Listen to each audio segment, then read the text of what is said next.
Hello and welcome to the SuperShow podcast. Today I am your host, Alex Jones, not the cool loud one, you know, the really offensive, aggressive conspiracy theorist, the better one. And no, not the Welsh one who does the one show, the other Alex Jones, the Alex Jones who weekly is here at the SuperShow podcast with one of the ultimate gamers that he knows, Jamie, the guy who is helping me out this week, let's be frank, because there is so much that has gone on, Jamie. I'm actually exhausted, Jonesy. It's after a bit of a lull, after a bit of a, what do they call it? Like a dearth, is that the word? Of like gaming stuff. It was really nice to have some shows to get our teeth into, some news to enjoy, but it was ridiculous. It was like hard hitting, super fast. I think even Jason Schreier took to Twitter to like lament the fact that he was away for a few days, and then Nintendo and PlayStation both announced showcases literally the second that he was away. So. Exactly. I'm never going to complain about these things happening. This is great, and I love having stuff to talk about in the podcast. But why did it all have to happen at once? And the other problem was, it wasn't just a State of Play or a Nintendo Direct. It was just a fucking shit heap of stuff. It's like everyone looked at this week in the middle of September and said, let's talk about everything we've got to talk about. And now we have to siphon through it all, you know, separate the wheat from the chaff, and hopefully not bore people in the process. Yeah, absolutely, because, okay, we knew that the Disney and Marvel game showcase was going to happen. We were looking forward to that one. We knew for quite a while that Ubisoft were going to have their September special Assassin's Creed, like 15-year anniversary kind of deal thing, whatever it was. I can't remember what they even called it. And we were excited for those things. You know, we wanted something good from Ubisoft. We've been waiting a long time for it. We wanted something Assassin's Creed based. But what we didn't expect was, like I said, to have PlayStation and Nintendo both announce shows as well this week. So it is ram-packed with news. Not only do we have that, we also had I'm going to say this completely wrong, the Ryuga Gotoku Studio Summit happened. Yeah. I mean, I've got shit to say about that if we get around to it, but yeah. Call of Duty next, and of course the Tokyo Game Show has started as of today, I do believe. So it has been an absolutely ludicrous, massively packed week. There's still stuff going on, like I said. We're not going to get to some of these stories, I would imagine, because we're going to be talking for quite a while. Also, those stories are going to carry on probably until next week and maybe even the week after for the podcast. So lots of gaming news to bring to you. Amazing people out there in podcast land. And in podcast land, there's not only one way to consume your media. You don't just have to listen to us through your headphones. You can also look at us with your eyeballs if you go to YouTube, which is where people might be looking at us right now. We're not just on YouTube, like I said, though. We're also on podcasting platforms. I'm talking Spotify, iTunes, Google Podcasts. I can't remember any of the others, and they're the only ones that are written down. So I'm just going to go with that. I'm not even going to try and reel them off the top of the dome. We also have our friends PaisleyRadio.com who host us every week, Thursdays at 10 p.m, repeated at 10 p.m, so you can get a real authentic radio experience every week with the Super Show. So you really have no excuse to miss the show on a weekly basis, and you can always catch up if you ever did miss it. So happy days. Happy days. I reckon, indeed. Jamie, we two-footed leap into Disney and Marvel and sort of start this epic week, the way that it started itself, by going in order. My memory is notoriously terrible, so I apologize if I forget anything. I think I watched 3 of these shows as they happened, or 2 as they happened live. One I had to catch up on, but Jamie, the man with the knowledge, he's like a taxi driver. He's like a taxi driver in London where they know all of the streets and all the places. He knows the gaming. He knows his gaming stuff, whether he has to write it down or not, whereas I just get so totally confused because that's too much. There's a reason for it, though, but I'm worried that outing myself would just make me look like a bigger weirdo than I actually am. The secret is, I think I know it. I think I know the secret. You tattoo it on yourself like Memento. Exactly. And you are like a spider web of clues. Yeah, exactly. So Memento 2, except he's just got a big tattoo that says Harvestella written across his chest, and every time he wakes up, he looks in the mirror and he goes, Square must be making another farming RPG. That's the way it goes. But no, the real answer is that I end up, and not always just straight like raw dog, but often through the veil of reactions or people watching or talking over this stuff, I end up watching these showcases multiple times. So the big 4 of the showcases we're talking about, I've seen all of them at least twice. and some of the key trailers. I won't spoil which trailers, but like there's one trailer in particular I think I've watched 6 or 7 times. So like, yeah, you know, there's an element of preparation that comes into this. Like any good podcaster, I do my own work. Very good. Well, and like a bad podcaster, I've done some of my own homework, but mostly not. Because like I said, I watched the 4 big shows, but I didn't even watch them in order, and I definitely didn't rewatch much because I actually skipped through some of the boring shit that I couldn't be bothered to listen to. I mean, what I will say is, while the shows were big and the highs were extremely high, like, again, I don't want to spoil anything, but there are 2 games that you can pick out outright from across everything we are talking about today, that if you told me this time last week that we'd see new trailers for those 2 titles, I'd begin preparing myself for one of the biggest blowout weeks in, you know, gaming in recent memory. But the reality, as you said, is that a lot of these streams did contain lulls and lowlights, and it was a lot of studios and publishers and developers talking about things while they had an opportunity to talk about them, not necessarily because there was a good reason to talk about them. Plus, the other thing I'll say up front is, I don't know about you, but like the Disney and Marvel showcase, for example, feels like it happened 6 months ago. Like, so much shit has happened that I don't believe that this happened inside the last week. No, it does seem ridiculous. It's funny to say, because there are some trailers and some things that got talked about that, you know, we've wanted to hear about, we've wanted to know about, and it's really exciting. Some of the other things, it's games that have been coming for about 15 years, it seems, and they just keep mentioning them every little event they have, and it's like, yeah, we get it, man, we get it, that's coming. But hey, look, enough gabbing from me. Let's get straight into it. So the Disney and Marvel game showcase, as Jamie said, you know, it wasn't.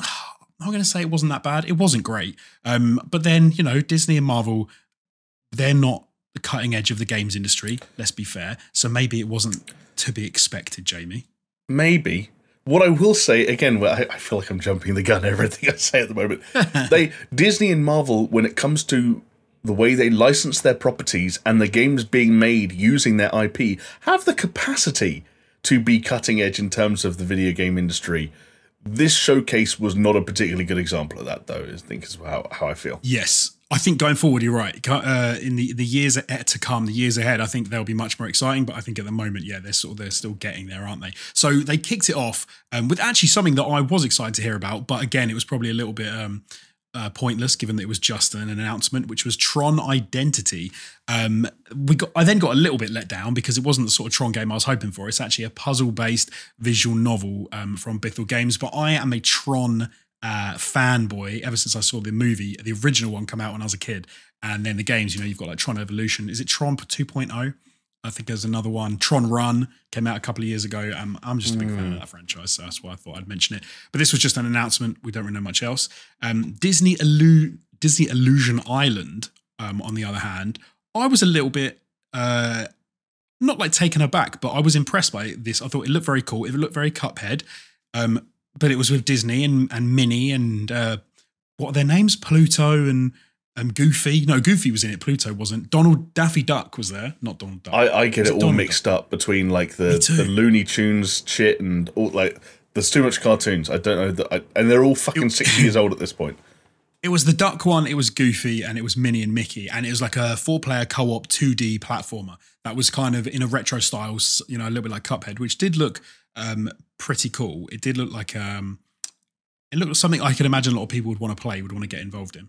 Yeah, and it was actually a weirdly promising way to, you know, squeeze an early game into the showcase, and like, oh, this is a way in which Disney are going to leverage, you know, the wider stretches of their you know, huge catalog of IP to make interesting games. I wasn't particularly enamored with the gameplay. I just thought it looked a little bit slow. I thought that, you know, when you mentioned Cuphead, one thing that came to mind for me when it comes to like 2D or 2.5D platformers, side-scrolling platformers with really cool art styles, was the Rayman games, those last 2 Rayman games that Ubisoft made. And those just felt so much more dynamic and smooth and fast-paced than what I saw of Illusion Island. But it's still a cool way to kind of bring back almost ancient-sounding and ancient-feeling characters now, like Mickey Mouse, as weird as that is to say. And like, yeah, like, fuck it, put him in a game. It's been years since... How long has it been since Epic Mickey, Jonesy? Give Mickey Mouse his games back. It's got to be 10 years. It's got to be more than 10 years. I can't even maybe think. 10 years plus. The second, because there was a second one, right? But it was like exclusive to the Wii. I don't know. Oh no, hold on. No, yeah, I think it would have been 2010 Epic Mickey. So we're going back at least 12 years, in fact.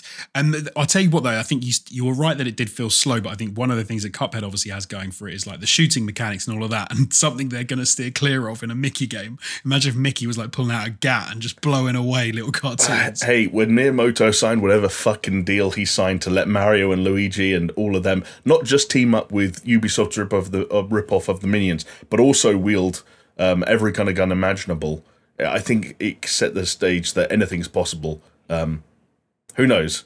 Watch this space is all I say. Who knows, indeed. We then got a new gameplay trailer for Marvel's Midnight Suns, which, of course, was bumped, wasn't it? I can't remember when it was bumped from. They bumped it and said... December 2nd, sorry, it's coming out December 2nd. December 2nd. The December 2nd was what they confirmed during the showcase. Prior to this, it was... Remember, they bumped it and didn't give it a new release date. It was one of those indefinite or until further notice bumps, which people thought was really worrying, but it's still coming out this year. So, who knows? Yeah, which isn't too bad, but it's one Marvel's Midnight Suns is one of those where I'm a bit like I still don't really know exactly what it's going to be, what it's going to play like, how it's going to feel. It could be cool.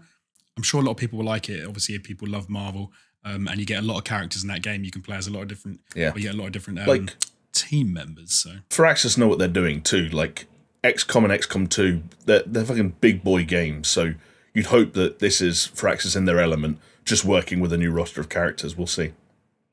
You would. And then Aliens Dark Descent, we got to see a bit more of that. That is something that again, like a little bit, I suppose, XCOM-y, but that for me is one that I really want to play, but I don't know if I'll be able to because I'm suck at like the tactical RPG style games. I'm so shit at them, but I love Aliens. I love that world. I know. And like with the sound effects and the plasma rifles and all that stuff and fighting xenomorphs, like from that perspective, like that top-down isometric perspective, does look wicked.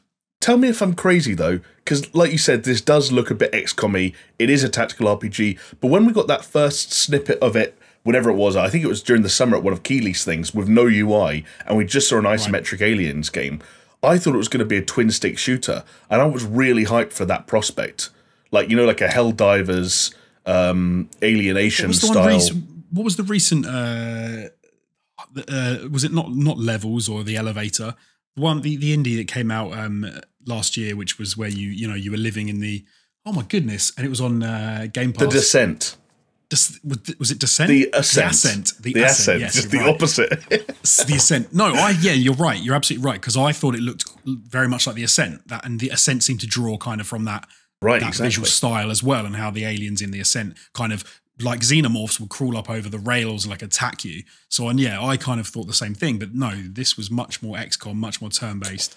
Yeah. I'm not going to lie, made me think that I'll be rubbish at it, and it scared me a little bit because that XCOM fear I have of when you can feel the battle switch and you know there's nothing you can do and that your whole team are going to get annihilated. And you've named them all after your friends. Yeah, exactly. Your characters, and you feel I've just moved Chris right into the middle of the battlefield with absolutely no cover to take the perfect shot, and the game has now told me he's got a 6% chance of landing it. And if he misses, they've got 4 turns in a row, and Chris is just standing in no man's land with no armor. So, bon voyage, Chris Jr. Welcome to the squad. The worst thing about like XCOM I used to play when I was younger was when you could see the aliens, so they were revealed. But then you would miss a shot. They would shoot your guy who could see them. And then obviously they would go out of line of sight. So they would go dark and you'd have no idea where they were. And then it was like, oh no, I can't even find them. I used to hate that because then I knew they were going to sneak up on me and wipe my whole squad out. And they did it relentlessly. The worst. Lego Star Wars The Skywalker Saga, a game which I have actually played to completion, thanks in big part to my children who absolutely love it. I was quite keen to see some more of this, and I did think it looked pretty wicked. All the sort of stuff they were showing off. And then my little heart dropped because I realised that it was nothing that exciting, and it was actually just character packs. And you can download a bunch more characters from current like Star Wars like franchises. The TV shows and stuff, right? Like you've got The Mandalorian, you've got the Obi-Wan show and a lot of that. They've just reskinned a whole bunch of stuff. But I was really hoping for some cool DLC because that is a cool game. Like when you get into it, when you get away from the original trilogy like levels and you get into the newer stuff. I had a lot of fun. Very cool game. I even bought some of the character packs, if I'm being honest. Oh, do you have like, is there a season pass or something? Like, are you going to get these character packs that they were just showing off, or? I think you can, if you get the DLC, like I think you can get like a full pack and you get everybody that they've released and you kind of get everyone, or you can buy like individual characters as and when. So I bought the Bad Batch. I think I bought Mandalorian. Was it Mandalorian or was it someone else? I bought a couple just because I want to say it's for the kids. It wasn't. It was for me as well. Of course it was. You've got an excuse though. That's your cover up. That's what you should tell everyone. I'm like, you do like the Mandalorian, don't you? My 3-year-old's like, it's like, I don't know. It's like every time I look at your PlayStation profile and say, it's definitely your kids that have played 100 hours of Lego Jurassic World, right, Jonesy? And you smile and nod really slowly, as if to say, yes, it's definitely my children. Yes, I don't just run around as a Lego Velociraptor, scratching at the floor and sniffing. Is that what they do when they play it? Because that's probably your most played game on PlayStation, according to your profile. Oh, they've annihilated all of my stuff now. So the Velociraptors in that game, like if something's buried in the floor, so you see like stink lines coming, or like smell coming out of something, they can like sniff it out and then track where the thing is and dig up the mini kit or whatever it is you've got to find, the bit of fossil. Great. Yeah, that's terrible, isn't it? Like my kids have probably played absolute shitloads of that. Minecraft is the other one that my 6-year-old plays a shitload of. It's also fun, like watching the games that, again, I presume your kids, it might be you, like test and clearly nothing works or it doesn't stick with them. And so it's like, oh, in between 100 hours of Lego this or Lego that, they also played 1 hour of this Ice Age game and it, probably didn't make a great impact and life goes on. Do you know what's funny with those? Because we've got obviously with PlayStation the top tier, like you get all the other added on stuff. So they play a bit of some of the old PlayStation 3 games and kids games and things. Right, sure. And they'll get into like the Ice Age game. They'll be playing it for a bit, and it's like, come on, we're going out. We're going to go ride our bikes. So we're going to go do something fun. You've had too much TV, and then I turn it off. And because it's like a live streamed game. It's not something that's easy to pick up, and it's a bit more clunky just because they're a bit slower to like navigate into and stuff. Not that much slower, but they don't load in the same way. It's not like immediate. Oh, sure. And so the kids are kind of like, I don't want to play that again. I'm going to play Minecraft. Yeah. I'm going to play Star Wars or whatever. I think Bolt was another one they played recently from a film tie-in game, which was crap. Yeah, but especially PS3 era. Like, it's not quite like Astros where you click on an activity on the PlayStation dashboard and you're controlling him within like 15 seconds. It feels like. No. Yeah. Times changed, it turns out. SSDs, as luck would have it, are pretty fast. They are very fast and very good. Talking about times changing, Return to Monkey Island is we had a look at in the showcase as well. And lots of people are excited to return. I never went there in the first place, so maybe this is the first time I'll get to. What's his name? Guybrush Threepwood. I can never remember his name. Guybrush Threepwood. That is his name. So yeah, if you want to, be him again. They really should have a special edition of this game called Your First Time on Monkey Island for people like you or me. Yeah, in fact, just thinking out loud, I think the only one I played was the PS2 one called Escape from Monkey Island. So technically, I have left I have to have been to Monkey Island because I left Monkey Island. But why would I go back if it was an escape? But this would be a return. No, because you can escape and then return, like Escape from New York. Did they do Return to New York? They probably did. I don't know. That's a question for Mr. Pliskin, not me. Yeah, talking old games that we're going back to, Gargoyles from the SNES is getting a remaster. So that's exciting for everybody who wants to play Gargoyles again. I don't remember Gargoyles at all. I don't even remember like what Gargoyles are outside of this video game. Like, I gather there was probably a TV show called Gargoyles at some point, but I never watched it. I remember the Gargoyles and Hunchback of Notre Dame. They were cool. I don't know if there's a TV show. I don't remember the Gargoyles game. Like, so obviously they've been doing a lot of old SNES remasters and sort of bringing them back. Talking Aladdin, Lion King that we've talked about ad infinitum on the show because, of course, Aladdin on the SNES was the greatest Aladdin game that there was, and it shall not be compared to the other version that Chris likes to bang on about. Was it the Master System? Was it the other one? Genesis. Genesis. And he's not here to argue with you, so you win this time, Jonesy. Savor the moment. Yes. There is Avatar Reckoning is a new mobile MMORPG set in the Avatar universe, just in case, you weren't getting avatared up enough with the impending release of Pandora. What was it called? Pandora, the Ubisoft game. Oh, Frontiers of Pandora. Frontiers of Pandora. But then even that's probably miles away. Like, we're going to be watching, I reckon, well, we're definitely going to be watching the second Avatar movie before we play that game, which is weird to think out loud, but yeah, that's the reality we live in now. Yeah, well, they've obviously got to sort of balance, this massive release schedule that they've obviously been thinking about. And when things get pushed and stuff, it obviously messes everything up. So I reckon they've sort of turned around and gone, we need a mobile game to fill the slot before the movie comes out. They did show a trailer for Frontiers of Pandora during the showcase, but the reason I didn't include it in our document was because it was the same trailer that Ubisoft showed like 2 years ago. Like, they still don't have a new asset for that game. They're just quietly working on this mysterious first-person action-adventure Avatar game. Which is so weird, because in some respects, you can imagine that game could actually be a lot of fun, but it's going to be a terrible movie tie-in game. It's going to be a reskinned Far Cry Primal. That's my prediction. That you got the spears, you got the bows and arrows. All you need to do now is make a system where you can fuck people with your dreadlocks and you're golden. Be blue. And be blue. Yeah. That's a big part of it. Be blue, that's it. That's a reskin. People have been doing that since Doom, there's probably, you just open like one of those, it's one of those files, those .ini files. You right click, open with Notepad, change the word pink to the word blue, and it reskins the whole game. I am a game developer. People know this. You are, mate. You are. You're a lot closer than I am, anyway.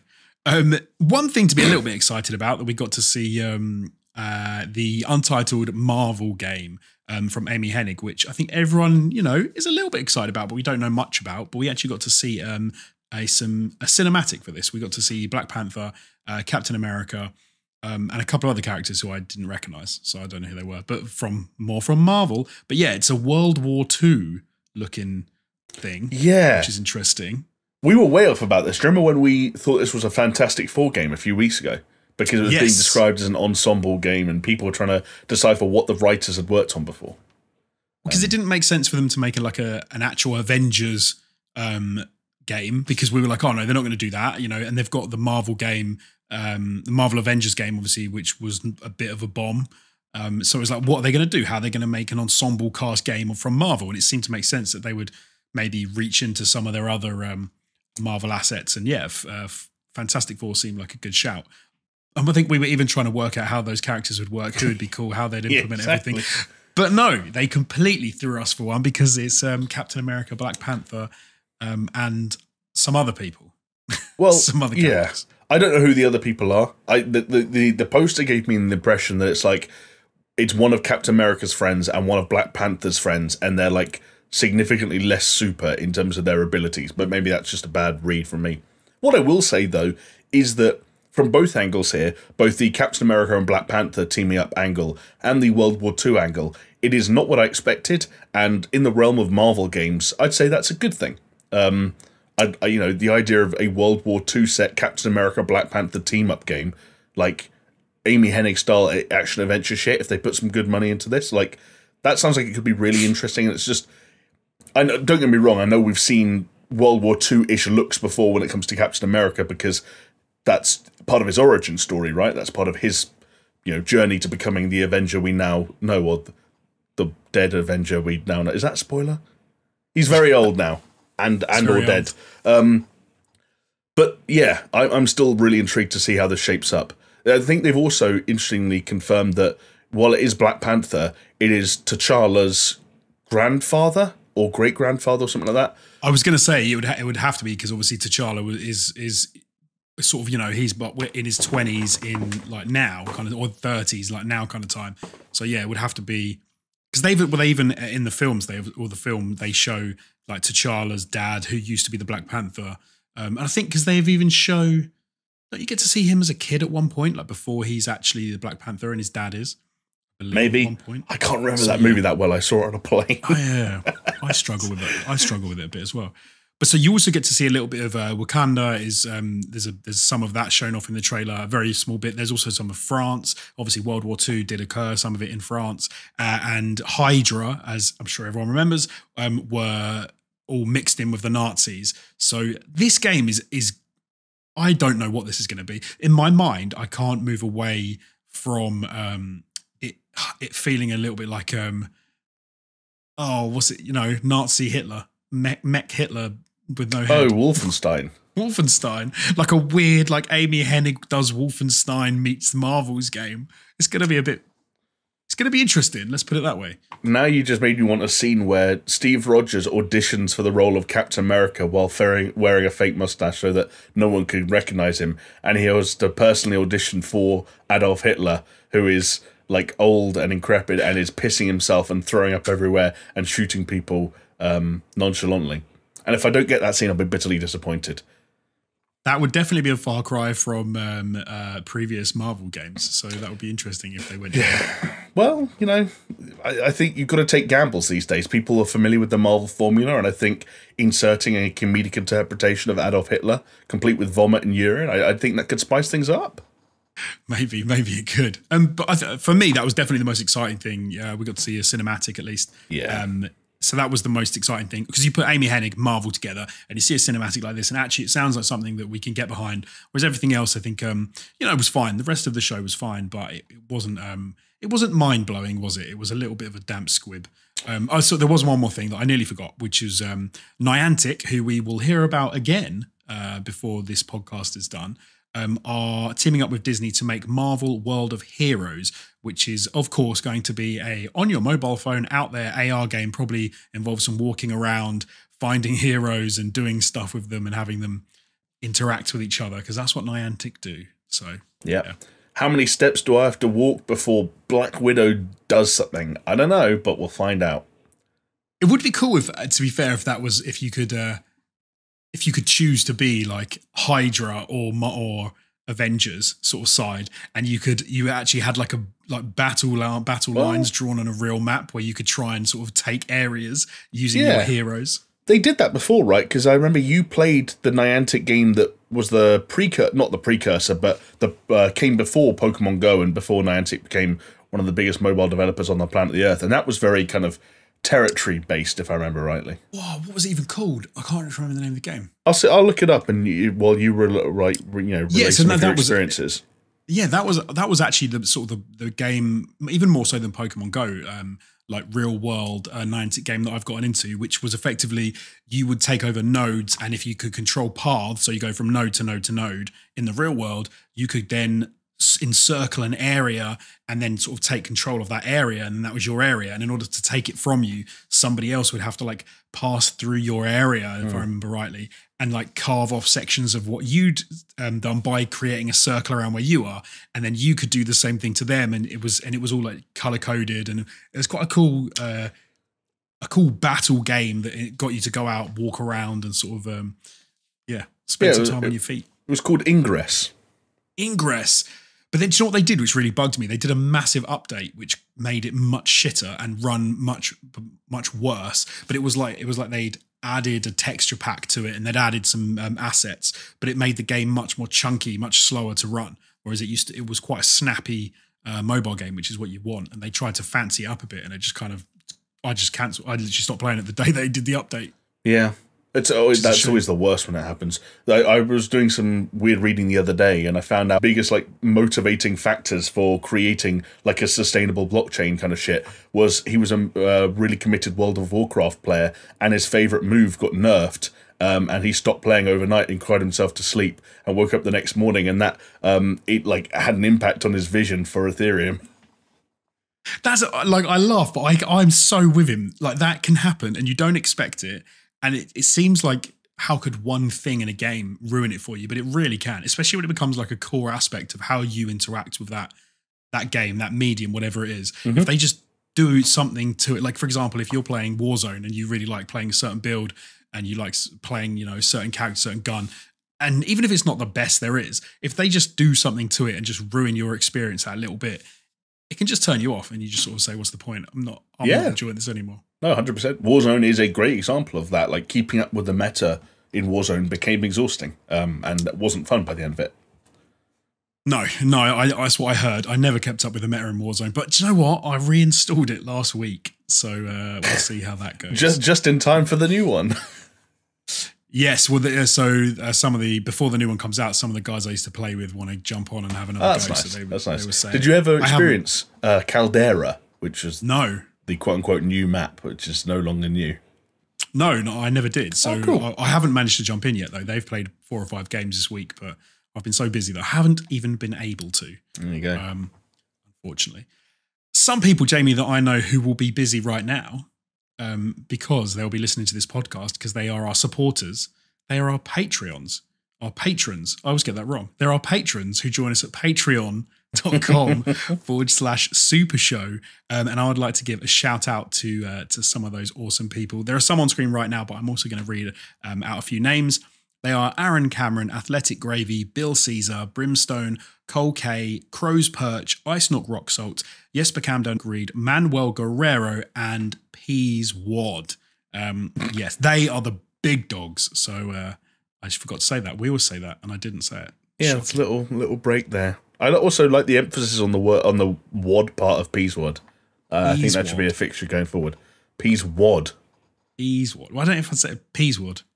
Peas Wad. It's a nice day today. It's a nice day today. See, it's one of those acting things, Jonesy. You're a natural. Thank you very much. Emphasis is important. It is important. But look, talking about emphasis, I want to emphasise how amazing our patrons are. Yes. They do support us. They keep us coming back week after week. They keep the lights on and they keep this little train on the tracks. So thank you so much, everybody, for supporting us. It is, it's very much appreciated. Yeah. Massive thank you. Yeah. And thank you for sitting through and listening to us talking about the Disney Marvel Showcase. That was the end of the first bit. We've gotten to the first sort of milestone in the podcast, Jamie. I'm feeling pretty good about it. Yeah, like we didn't take too long. We didn't get caught up on anything. There were some tangents, but we kept them under control. I feel like we're making good pace. Like if we were long-distance runners right now, we're in amongst the pacemakers at the front, which I've always been confused by. Because are they called pacemakers because they have pacemakers? Or are they just people who define the pace that everyone else should run at? And if they are that, then why don't they just run themselves and win? So that has happened. That has happened. But so from what I understand, the pacemakers, the reason they don't stay and win is because the pace they maintain in order to keep the pace, you know, for the rest of the pack, they themselves cannot maintain for the entire race. They're people that are not up to the standard to be in that final and win, setting that pace. So that's why they like peel off and then they stop. However, it has happened that the pacemaker has gone, do you know what? I think I'm going to, I think I can win I love this. that. I love that. See, I want more stories like that. Like a pacemaker just being like, nah, fuck it. I'm going to do it. It's like if you ever watch a horse race and the horse wins and then after the jockey's fallen off. Yes, I saw a clip of that the other week, in fact. I don't know if it was just doing the rounds, but I did see that. Which is like, who wins? Because the horse is the thing that is doing the racing, right? Like you announce the winner of the horse, not the jockey, when you're betting and stuff like that. I think the problem is the horse can't win because it's a lot of it's done by weight, and because it doesn't have the weight of the jockey, it's an unfair advantage. Even though the jockeys are only this big, so they that's a fair point. That is a fair point. I didn't consider that. And jockeys are small. I reckon that's a bit unfair to the horse. I reckon I could pick up a jockey and I reckon I could throw a jockey like a shot put. Maybe we should see any amateur jockeys out there that would let Jamie throw them. This is a social experiment, yeah. Because also, like, it's like I feel like jockeys they're short, but they're also quite thin. So it's like if you had like a throwing competition, it was like a jockey versus a midget versus a dwarf. I think you get surprising results. I think someone needs to look into this. Oh, interesting. Yeah, maybe. Because you think about like aerodynamics, you think about weight distribution, center of gravity, you know. Yeah, because they are quite. They have to be light. That's why they're jockeys, because they get on the back of the horse. Yeah. Yeah, you might be onto something here. They might be the lightest of the three. So we need one of each for you to throw as a test. Yeah, exactly. There must still be like a TV show like tested, or like who's that Adam guy who used to do like, I'm going to do experiments to figure out the real science behind this bullshit. We had Brainiac in the UK, but I know there was a more popular like US show. Yes. I feel like he should look into this. Mythbusters, yeah, that sounds right. Mythbusters. And Jamie and Adam. And was tested like the YouTube kind of in the mix. I can't remember. I'm just talking out my arse now, so I'll shut up. I know I think you're right. I think they did start a YouTube thing. Yeah, rings a bell. But Jamie, I don't want to hear about what you used to watch on the internet. I want to hear about what you've been doing in the last week. Well, you know, it's funny, you say doing, you could have actually stopped with the word watching, because the only game I really wanted to check in, having played more of it since I brought it up last week, is Immortality.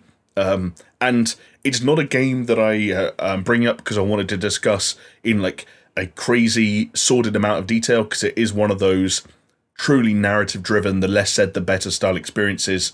For anyone that like missed it last week or just can't remember, this is the new game from Sam Barlow, and it is the FMV sort of like mystery game where you're sort of passing through and piecing together three mostly completed but unreleased films from 3 different eras that all star the same actress who has since gone missing, and you are piecing together the mystery by watching clips from either, you know, like behind the scenes shoots from these various films, sometimes completed shots from these films, sometimes auditions, screen tests, cast members or directors doing interviews for television. You're kind of piecing together the story, how these 3 movies are connected, how the actress in all 3 of them is connected, and what her story is, and why she made one movie in the late 60s, one in the late 70s, and one in the late 90s. That's the premise.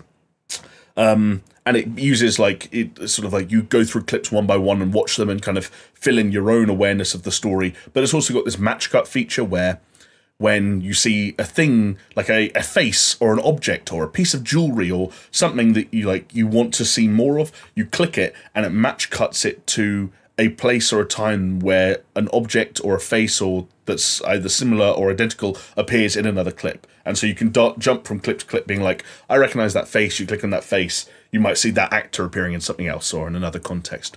All I really wanted to say was just that I think that Immortality is a really remarkable achievement in the realm of FMV, and I think one of the things that's really interesting to me is that FMV, when done well, and Sam Barlow has done it well in the past when it comes to games like Her Story and Telling Lies, they've always done well by kind of setting really sensible parameters with it that the FMV can live within. But it's like they don't have the budgets or the talent to go and make feature film quality FMV video games. That would be, you know, a drastic and disastrous waste of resources, but also incredibly difficult and time consuming and expensive. And so, you know, Her Story was kind of filmed on a small camera, like a you know, someone giving a deposition to the police style thing. Telling Lies was like webcam kind of stuff, and a lot of FMV games do that. And this is one that kind of ups the ante by saying, no, our framework is going to be feature films produced in 3 very different eras, you know, where the technology around filmmakers specifically was changing very quickly, and also, like I said, changing the way in which we're presenting it, whether it's like shots that were like straight out the camera and clearly haven't been touched up, shots that were nearly completed, like I mentioned, auditions, screen tests, all that kind of stuff, and it's just really remarkable, the attention to detail, the way the extent that they've gone to capture those different eras of film, and to make everything feel super authentic. I just want to give them credit from a production sense, that like it's genuinely convincing. And from what I gather, there's about an hour of each film in this thing, and so like This is a game where they made 3 1-hour long films. All from 3 different eras with full casts and directors, but also they're all fake films, so they're all, you know, like it's kind of this wider, almost not quite mockumentary style thing, and that's really impressive, and must have been really complicated. So kudos. And on that same note, just want to say the lead actress who plays the actress who has gone missing and is the lead in all 3 of these films, just like. I genuinely think, like, there's this weird thing with performances where like motion capture and voice capture and voice performances in video games have improved a lot over recent years, right? And so we're getting like more and more familiar with the idea that people can give really good digital virtual performances, and we get games like The Last of Us Part 1, you know, the other week, which, you know, kind of took Troy Baker, for example, his performance, and kind of like rejuvenated it and brought it to life and displayed it in a fidelity that we've never seen it before. But it feels like we still have a different kind of gauge for the quality of an FMV performance, because all of a sudden you're looking at a real person acting, and you're not comparing it to virtual performances or motion capture anymore. You're comparing it to TV and to film, and it becomes really difficult. And that's why I think a lot of FMV games in the past have had a lot of stick for, you know, weird performances or performances that haven't always been like converted particularly well to the format of video games. And this again, to be fair to when making like FMV for video games, I do think it's really tricky because one thing you have to do is allow the time that you need for a player or whoever to realize and see stuff. So I think FMVs often feel weird because you have to have strange pauses and like, you know, you have to have a wait for someone to like click on something or do something, which makes it feel like it's badly acted when it's actually not a lot of the time. I think it's that doesn't help. Yeah, and Immortality, again, it goes back to that, like, the framework. It's really smart that it's presenting clips from a film that exist in a way that's removed from the gameplay and the way you interact with them, so they can stand on their own, and they don't need to adhere to traditional FMV rules. And, like, the lead actress who, like, when you break it down, she is playing an actress who then goes on to play, you know, 3 different roles in 3 different movies, in 3 different genres. She's surrounded by different people, but also you're not just seeing her within those movies, you're seeing her before the camera starts rolling, or after it's being yelled cut, or when she's being interviewed on like a late night talk show about the movie. About how you see her having different kinds of relationships with different people, whether, you know, she doesn't get on with someone or she does get on with someone, you know, comedic elements to some of the films, horror elements to some of the films. Like the amount that this game encaptures in both its like its tone, the genres of the films that it's that it's recreated, and the amount that each of the performers in this thing would have had to have, you know, considered as they did their work. It's a really remarkable feat that I just think more people should look at, because they've done a really tremendous job, and that's what I wanted to say. That's cool, man. My first games were FMV games, so I've got a soft spot for them, definitely. Nice. It was like back in the day, that seemed like the best games were. We're going to make this game look amazing by using FMV. Do you know what else this game has that maybe can seal the deal for you? What's that? Boobs. Lots of boobs. Oh, loads of boobs and shagging. So if you like that, then I'm in. Yeah. FMV and boobs is where I'm at. To be fair, I think that's the two things most people like. If you ask most people what they like, it's boobs and video. It's true, actually. Yeah, I used to play a game on my Sony Ericsson where you would take this little icon and around the edge of a screen, and when you felt ballsy enough, you would cut in from the edge and then go back to the edge, and the shapes that you cut out would reveal a picture underneath, and the picture underneath was of Jordan in her prime, and I used to play that game every night. And then there were these little things that would bounce around, and if they touched you while you were cutting, then you would die. So it's like, oh, you want to get to the good bit, but the good bit's right in the middle. But like, how far out can you push it? What if you get caught? Real sort of like people were talking about Doom and like push forward gameplay and risk reward, like, but nothing did it quite like the game where you slowly got to reveal Jordan's tits. Yeah, no, it's funny because that sounds like the early days of the internet as well, when it almost felt like a game when you had to wait to see a pair of tits because it would like load line by line. Yeah, take forever. Jerry Halliwell just waiting, and she never even showed the real thing. Yes, she did. Not the nips. Come on. She was like a page 3 model before she got into the Spice Girls. I've got some Googling to do. Jesus. Oh, how did you not know that? Because I was born a decade after you, when the Spice Girls were on their last legs. Oh, this is our prime Spice Girls days when I was a kid. Anyway, before this gets too weird, let's move on. I'm going to quickly touch on something. Which, do you know what? This ties back because I was looking for a new show to watch. Because I don't get long often, like a bit of spare time these days. It feels like I don't get much time. And I was watching the Ubisoft showcase, which we'll talk about in a little while. And Rob McElhenney popped up and reminded me of a show that I knew about because Chris has talked about it before. He's mentioned it. But I kept forgetting that it was a thing. And it was right on my street, which was Mythic Quest is season 3 is about to come out. So he was on the Ubi showcase, like talking about that. And I'd never watched any Mythic Quest, so I was like, "Oh, there's a fly buzzing around my head." So I was like, "Hey, let me jump into season 1 of Mythic Quest." Each episode's only about 30 minutes long. It's on Apple TV. So let's do it. And I've watched the first 3 episodes as of now, and it is exactly what I want from like that sort of TV show. It's obviously a comedy starring Rob McElhenney. It's got like a good cast of characters and people around him, like Arbed from Community's in it, and a couple other people I recognise, but I can't really remember. F. Murray Abraham's in that first season, right? Who, sorry? F. Murray Abraham. Who's that? Oscar-winning actor from Amadeus. Oh, yeah. No, yeah. He plays Salieri in Amadeus. Right, yes. Yeah, no, he's in the first. Oh, well, I guess he's only in the first season then, as you just said. So. I don't know for sure. All I know is that I watched the same trailer that you did for season 3 and I didn't see his face. So I just... okay. Pure speculation. Right. I've got no idea. He might be in season 2. I've got no idea. But yeah, and it's so...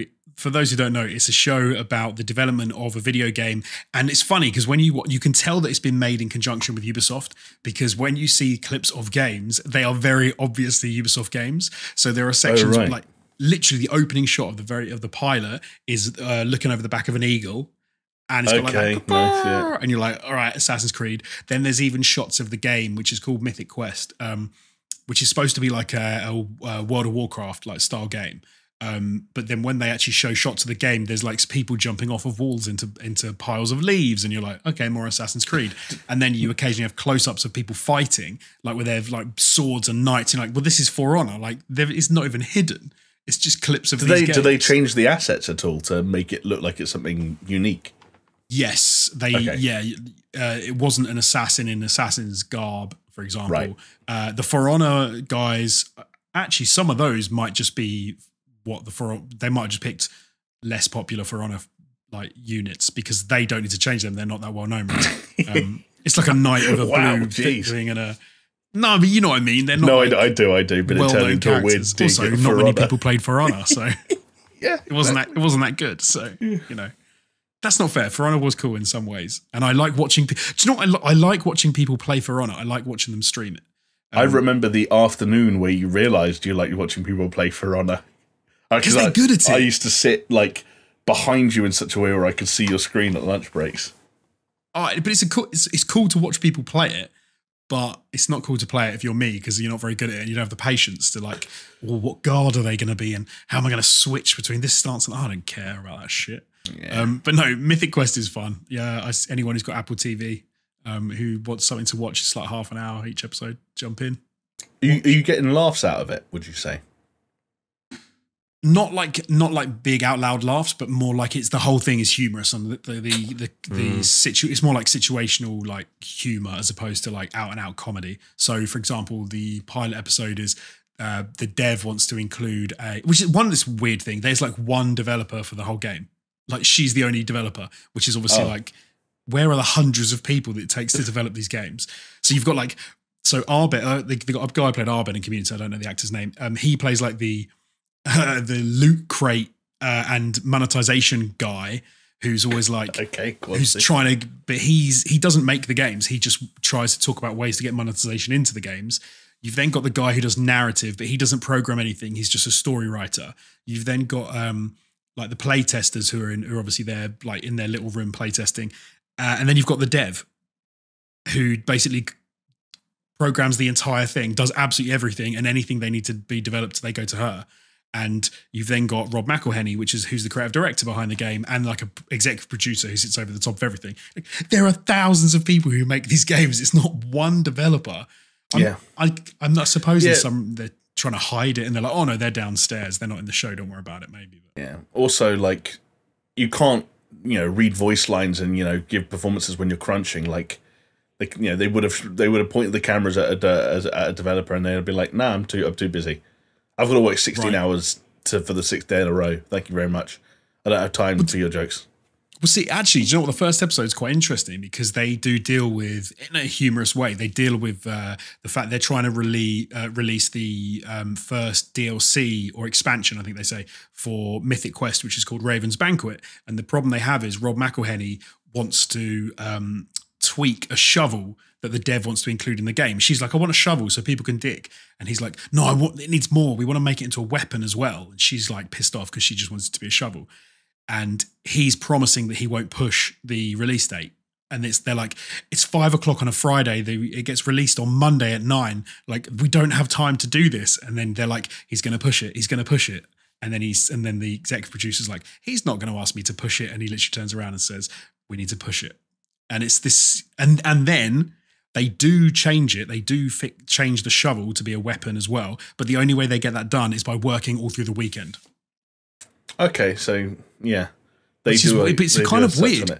And then do they go full circle when Rob McElhenney sexually assaults or harasses the lone female developer?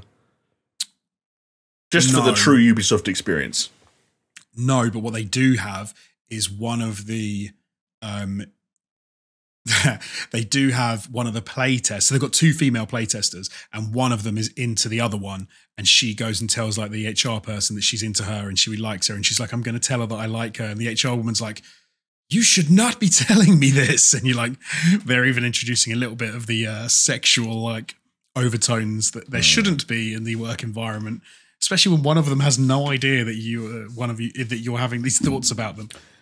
So they weren't a million miles away from sort of teasing it. It sounds like a slightly more innocent version of the very innocent, the true story of Ubisoft, but very innocent, a comedy Rob McElhenney innocent. Also, I'm not sure those stories had broken by the time Rob was writing that first season. So maybe he was prophetic in knowing that that was a theme that might come out.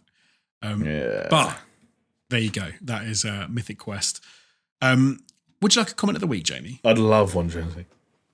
This comes in from Tev N, who last week said, I'm kind of glad Jonesy messed up because now we have Jamie's golden impressions of him.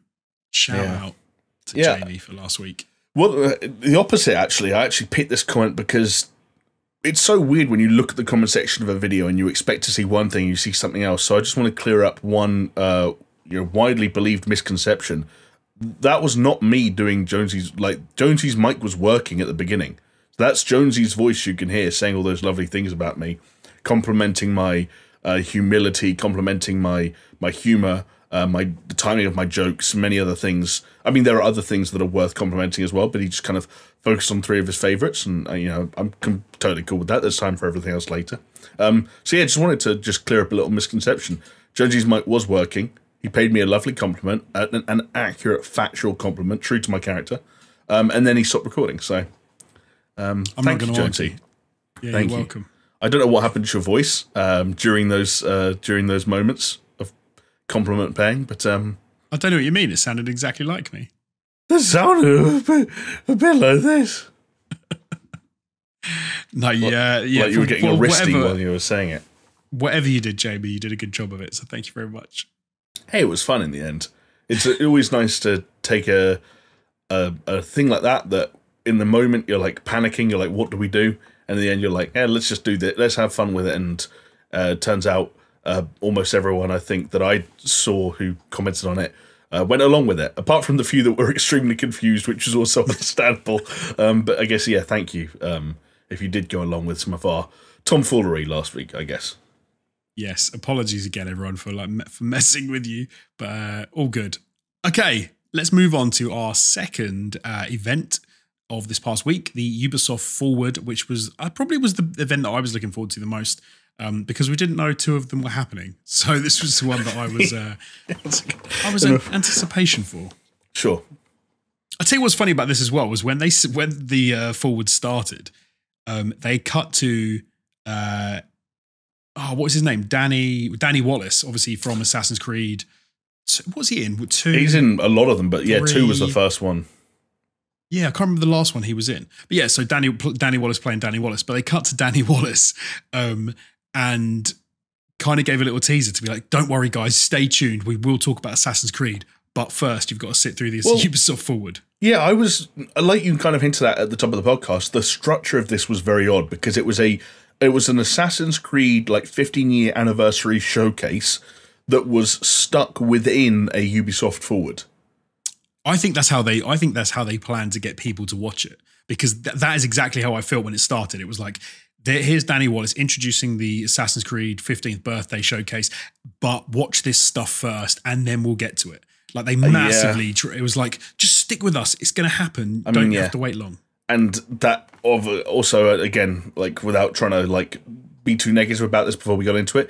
It also tracks with the fact that a lot of what they did get through in the forward itself were, coming into the realm of updates on games and, reminders on games as opposed to reveals, with a few exceptions.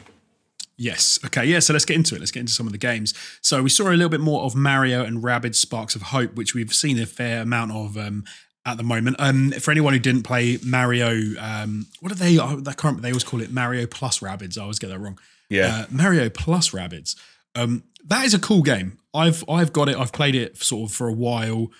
I've not probably played it as much as I should have done, but I am a bit excited for Sparks of Hope. It seems like they've added a whole load of quality of life stuff. They've added new mechanics. The game looks like a lot of fun. It does look like they've sort of taken it from what the original, the first version was, and this sequel is looking to be a good time, which is improved in most ways on the first one. So yeah, it looks pretty decent. I will say that I think the change or the shift from the kind of choosing where your character moves and how many turns that would take, or how much kind of of your action points that would use up, to having complete freedom of movement within a certain space seems like it's going to be a real game changer, and I hope it's cool. The other thing I'll say is they've got to stop letting that Italian man say the name of this game every time I hear it, because now it's not Mario and Rabbids Sparks of Hope anymore. It's Mario and Rabbids Sparks of Hope, because he can't say the H. So every time in my head it's like Sparks of Hope, Sparks of Hope. And every time I hear the H pronounced, like happened in the Nintendo Direct, spoiler, I'm like, there's no H in Hope. Where's your Italian heritage? It's up. It's just Hope. Did they get, what was it? I've ruined my own joke because I can't remember his name. Someone famous and Italian. No, that was the joke. Gianfranco Zola. The guy who plays Mario in the new Mario film. Oh, Chris Pratt. Chris Pratt. I was going to say, did they get Chris Pratt to voice it? And I fucked it because I couldn't remember his name. So Chris Pratt, here to announce Mario plus Rabbids Sparks of Hope. But then they do that too with Herbs. So Herbs, that would actually track. I don't think they do it with Hope, but Sparks they of definitely Hope. don't do it with Hope. Hope. But if you replace Hope with Herbs in the name of this game, the Americans would call it Mario and Rabbids Sparks of Herbs. They would. Where's the H gone? Yeah. Italians and Americans holding hands and joining forces, not just when it comes to great culinary inventions like the chicken parmesan, but also not pronouncing H's where they should. Also, I will say before we move on, shout out to Rayman, who is announced as a DLC character going to Sparks of Hope. Yeah, indeed. And a cool character. So that's cool to see. I mean, we haven't seen Rayman in a while, back. So Rayman showing the top of his head in the third piece of DLC for a Mario and Rabbids game, that's news nowadays, Jonesy. I hate to break it. Yes, and then we got some an update on Skull and Bones. We got to see some shop customization. They confirmed crossplay and also revealed that PvP can be turned off if you are scared that other people will blow you out of the water. So you can just play by yourself. That's a good pun. I like that. You're welcome. Netflix. We then had a little chat about TV, because nowadays they can't talk about games and only games. They have to roll in the anime, which is made about absolutely everything. And so this time it was Netflix were talking about the fact that they'd struck a deal with Ubisoft and that 3 games are coming exclusively to the platform. These are okay. I was thinking this was something else. This is the mobile games. I'm right in saying it's mobile games, isn't it? That are coming to Netflix. So you'll be able to play mobile games through your Netflix account. I was thinking it was the anime that we were talking about at this point, but we are not. They are Valiant Hearts 2, which is a sequel to the Mythic Quest for Epic Loot. Those are separate things. Oh, I apologise. So Jamie wrote this bit, so I'm getting completely wrong. So hold on. That's basically just Josie slagging off my punctuation. Great, thank you. We've got Valiant Hearts 2, and then we've got a sequel to the Mighty Quest for Epic Loot and a mobile Assassin's Creed game, which we actually don't know much about yet. And we've also got the live action Assassin's Creed series, which is hopefully coming in the not too distant future, because that should be absolutely epic. Like, that could be an absolutely epic show. We've talked about it before, and it's going to be wicked. I can't not think Westworld. I don't know where that confidence comes from as well. Like, even Westworld could be so good because the film was terrible. The games are brilliant. Then they've talked about like Infinity, and you're like, okay, so you're this weird thing. And then it's like, holy shit, what if it's like Westworld, where they sort of hop in and hop out of different time periods? And it's like this sci-fi, historical, like it could be so cool, or it could be really shit.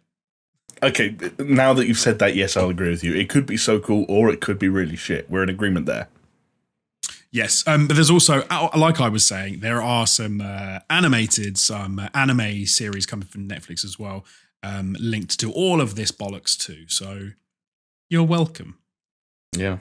Ubisoft love signing deals with people who are getting more and more involved with games. They've been there for Google, they were there for Amazon, and now they're there for Netflix. I don't know if it pays off for them in the long run, but it's an interesting one. Valiant Hearts 2 especially, like that first Valiant Hearts game was pretty cool. Kind of touching, really cool, unique art style. So, exclusive to Netflix, sure, why not? I don't know if that's a sentence we're going to have to get used to saying or hearing, but it's interesting for now. Yeah, they've. To be fair to them, I think I like the fact that Ubisoft seem to be like trying to be cutting edge. I think sometimes they get ridiculed for it because it doesn't quite hit and it doesn't work, because then the thing that they attach themselves to becomes a bit of a joke. But I suppose it should be grateful they're pushing the envelope and they're trying new stuff rather than sort of stagnating. Obviously, when you talk about things like the NFT situation, things like that, it doesn't quite work so well. But yeah, shout out to them. And don't see the. Is it Michael Fassbender who was in the movie? That film was terrible. That was fucking awful. That film was terrible. He's a great actor though. Like that. What a fantastic waste that was. But. Do you knew it was going to be terrible in the trailer when they were like, here's the Animus, and it was some like big spider thing that came out of a wall and picked you up and moved you around. Like, you've just ruined it. If that's what you need to go with, it's going to be terrible. The only thing I will say about that is, while it was nothing like anything that had been in the games up to that point, to my knowledge at least, it did make not far more sense. It did somewhat make sense when it came to the idea of the bleeding effect that supposedly exists within the Animus.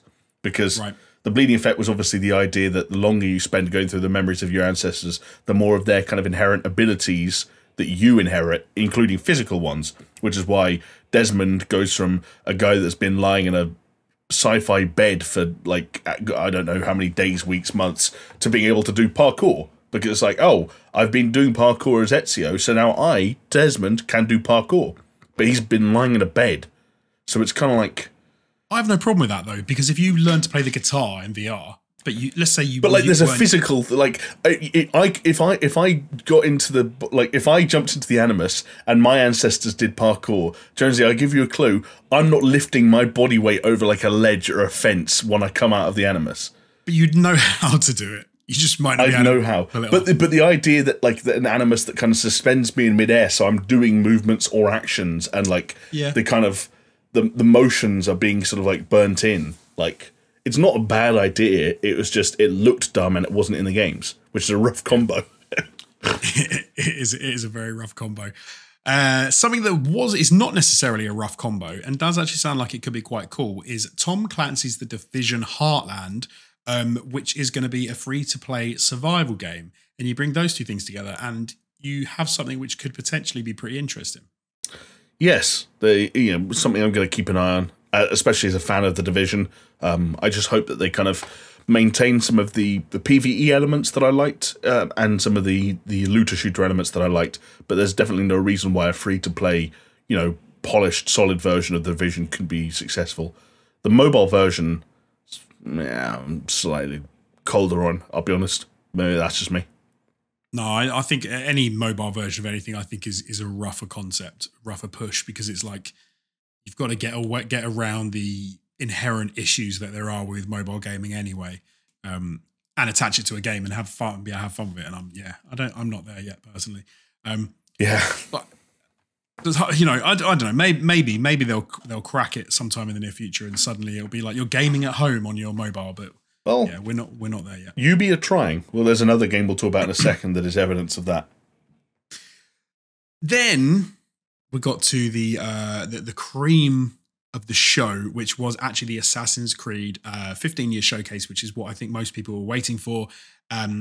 And it was actually, I'm going to take a minute to just say how I did feel a little bit sorry for Ubisoft. They are a very leaky ship at the best of times.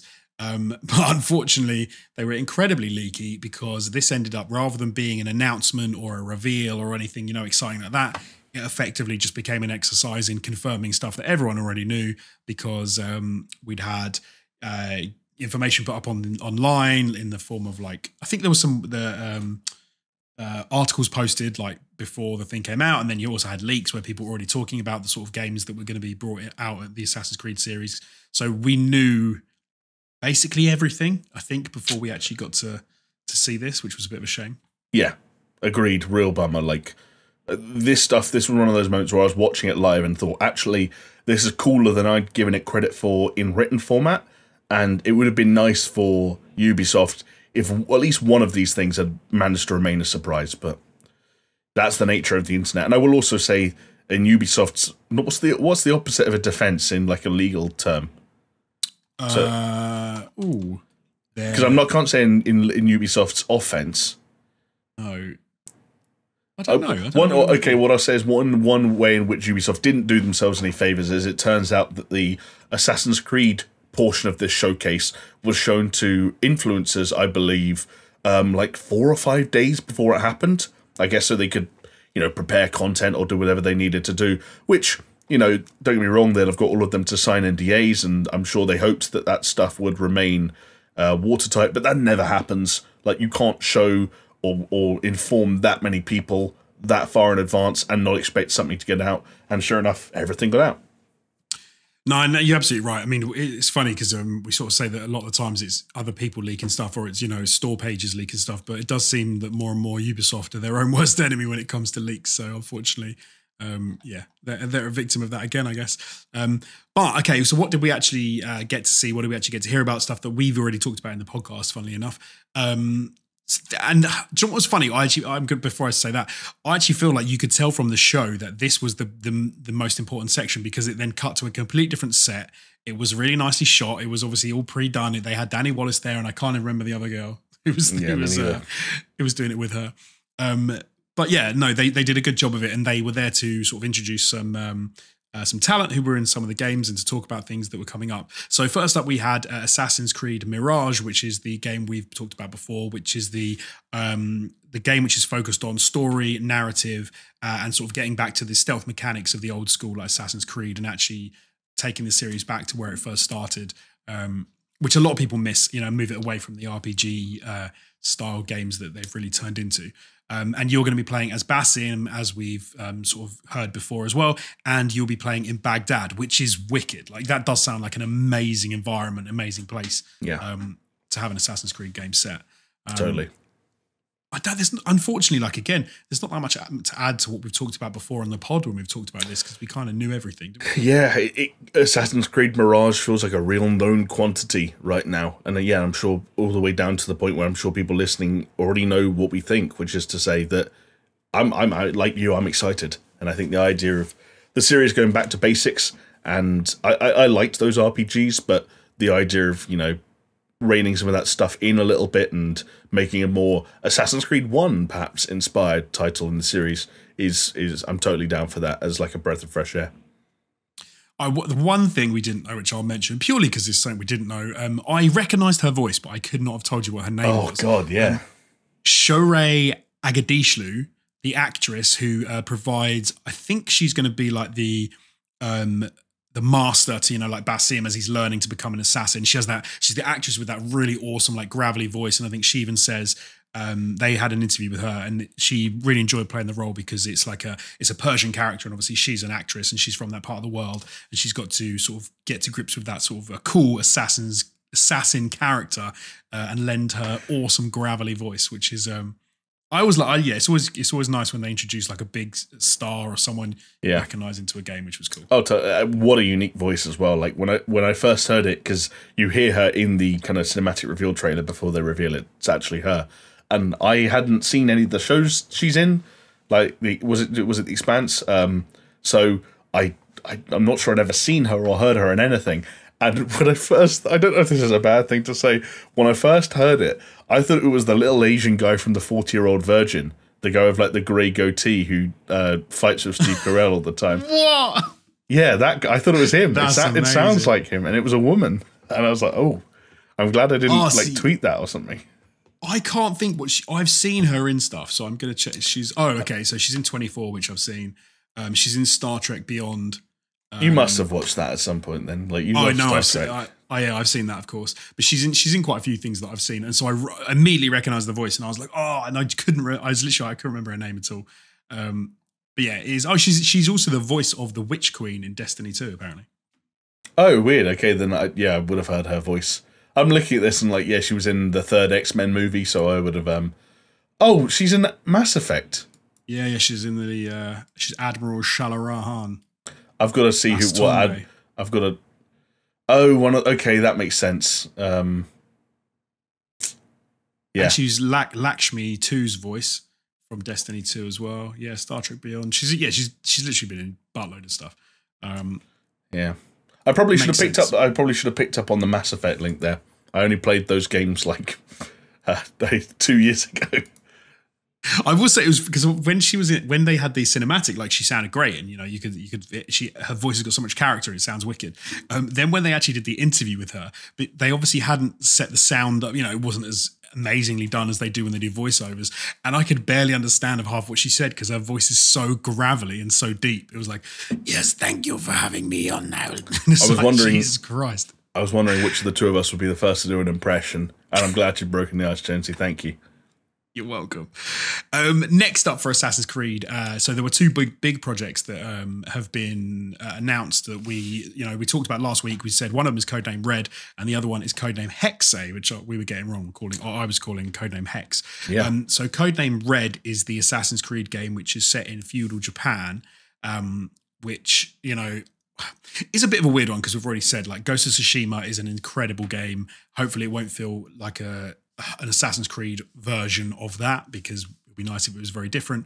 But you play, I believe, a shinobi, which is, I guess, is an assassin in what they would have been called in the time of feudal Japan, which is actually completely different from Ghost of Tsushima, because Ghost of Tsushima, the whole point is that you're supposed to not be an assassin. You're supposed to be a samurai, and you're supposed to be honorable. And I suppose, depending on how you played that game, actually, maybe it will feel quite different. Like, I ended up playing Ghost of Tsushima much more like a stand your ground, call them out, and then go to town on them with a samurai sword. I didn't do as much of the sneaking around, stealth killing. So I'm hoping, yeah, maybe that'll be the thing that sort of does it for people, about how you ended up playing Ghost of Tsushima as to how much you'll enjoy this, or maybe it'll be completely different. It's a different game. I'm not. Yeah, and also like, they've got the power of hindsight right now. Like, it's not, they're making Assassin's Creed codename Red and, have been gazumped at the final hour by... No, not at all. They can look at everything that Ghost did and say, well, that's where we're going to pivot, or that's where we're going to shine a spotlight on this or that, or change this weapon and this gadget and this, design an environment this way, and, there's room there for something different. And obviously, yeah, like in Ghost of Tsushima, you could argue that the nature of being the ghost had some assassin-like qualities to it, but you were still primarily targeting and fighting the Mongols who had invaded Japan. Whereas, there's room for other angles there, depending on the kind of environments you're exploring and who exactly your enemies or your targets are. I don't know enough about that setting and that era to suggest what that could be, but yeah, hopefully they find some grass of their own to chomp on in a like twist a cow. In a twist of like fate, maybe a bit of irony, it might even be that Ghost of Tsushima felt like it was, in some ways, in a lot of ways, was inspired by Assassin's Creed games of the past in the way that they did some of their stuff. So maybe it'll be the fact that because Assassin's Creed is like, has gone more down the RPG route and is in continuing to evolve and change, it may well be that this feels very different because simply where Ubisoft are going. So this is, and one thing they did say, which was I suppose I hadn't realized this and was one of the most interesting things they said. So codename Red is going to feel similar to Odyssey and Origins in the sense of and Valhalla is going to be like an RPG, a big open world style Assassin's Creed game that we've sort of we know as they are at the moment. Codename Hexe, which is set in what is it? The Roman Empire. Yeah, Central Europe in the 16th century. Yes, what did they know? What the Holy Roman Empire? So they said, around the witch trials that occurred there. So, like you said, around the 16th century. But what they have said is that it's going to be a very different take. It's going to be a very different type of game, and is being led by Clint Hocking. I have no idea what that's going to be, if I'm being honest. I don't either, and that's what's so exciting about it. Like, I was on the Discord the other day chatting with some guys about Clint Hocking, because he's such like a fascinating character in the game industry. Perhaps slightly hurt in terms of his reputation, how big a household name he could be by the fact that between his 2 stints at Ubisoft, he unfortunately didn't end up shipping a game because he bounced between a few different studios while they weren't shipping anything. I can't remember which ones they were, but they were fairly big. But before he left Ubisoft, the last thing that he led was Far Cry 2, which was a really kind of big, technically ambitious game with a lot of like really interesting ideas for the genre at the time. And the game that he led, now he's come once he came back to Ubisoft, was Watch Dogs Legion, which, for as much as you can say about that game's tone or writing, or like just whether or not you enjoyed it overall, I personally thought it was like above average but not spectacular. I think again that game's central mechanic and the central idea of, hey, let's make an open world action adventure game where you can play as anybody, and to actually pull it off, I think that speaks a lot to the way that Clint Hocking's a guy who he doesn't want to just make a game for the sake of making a game, even while working at a company like Ubisoft. And the fact that they're upfront describing Hexe as something different and something we might not have ever seen before for Assassin's Creed, with that setting, with him at the leading from the front, I think that's exactly what this next sort of like wave of Assassin's Creed title needs. As they're expanding it in all the ways they're expanding it, this is the time for experimentation, different formulas, different people being given the opportunity to bring their ideas to a franchise that, don't get me wrong, did stop and reinvent itself a handful of years ago and then very quickly ran itself back into the ground. So this is perfect, in my opinion. Because what made me think of it, or sort of get a bit confused about it, was if they'd have said, hey, we're making Codename Red, it's going to be a RPG open world, big, Assassin's Creed game, then we're going to have Hexe, which is going to be something very different. I think I would have thought to myself, oh, okay, I think I know where they're going to go. They're going to go much more like linear, or they're going to go much more like, story, old school Assassin's Creed, but looking fantastic and being a much more sort of direct story-driven game, story-driven campaign. But when you say, hey, we've got Mirage dropping in 2023, which is going to be that, then we've got Red, which is going to be, what you imagine. Then we've got Hexe, which is going to be totally different. I'm like, wow, okay.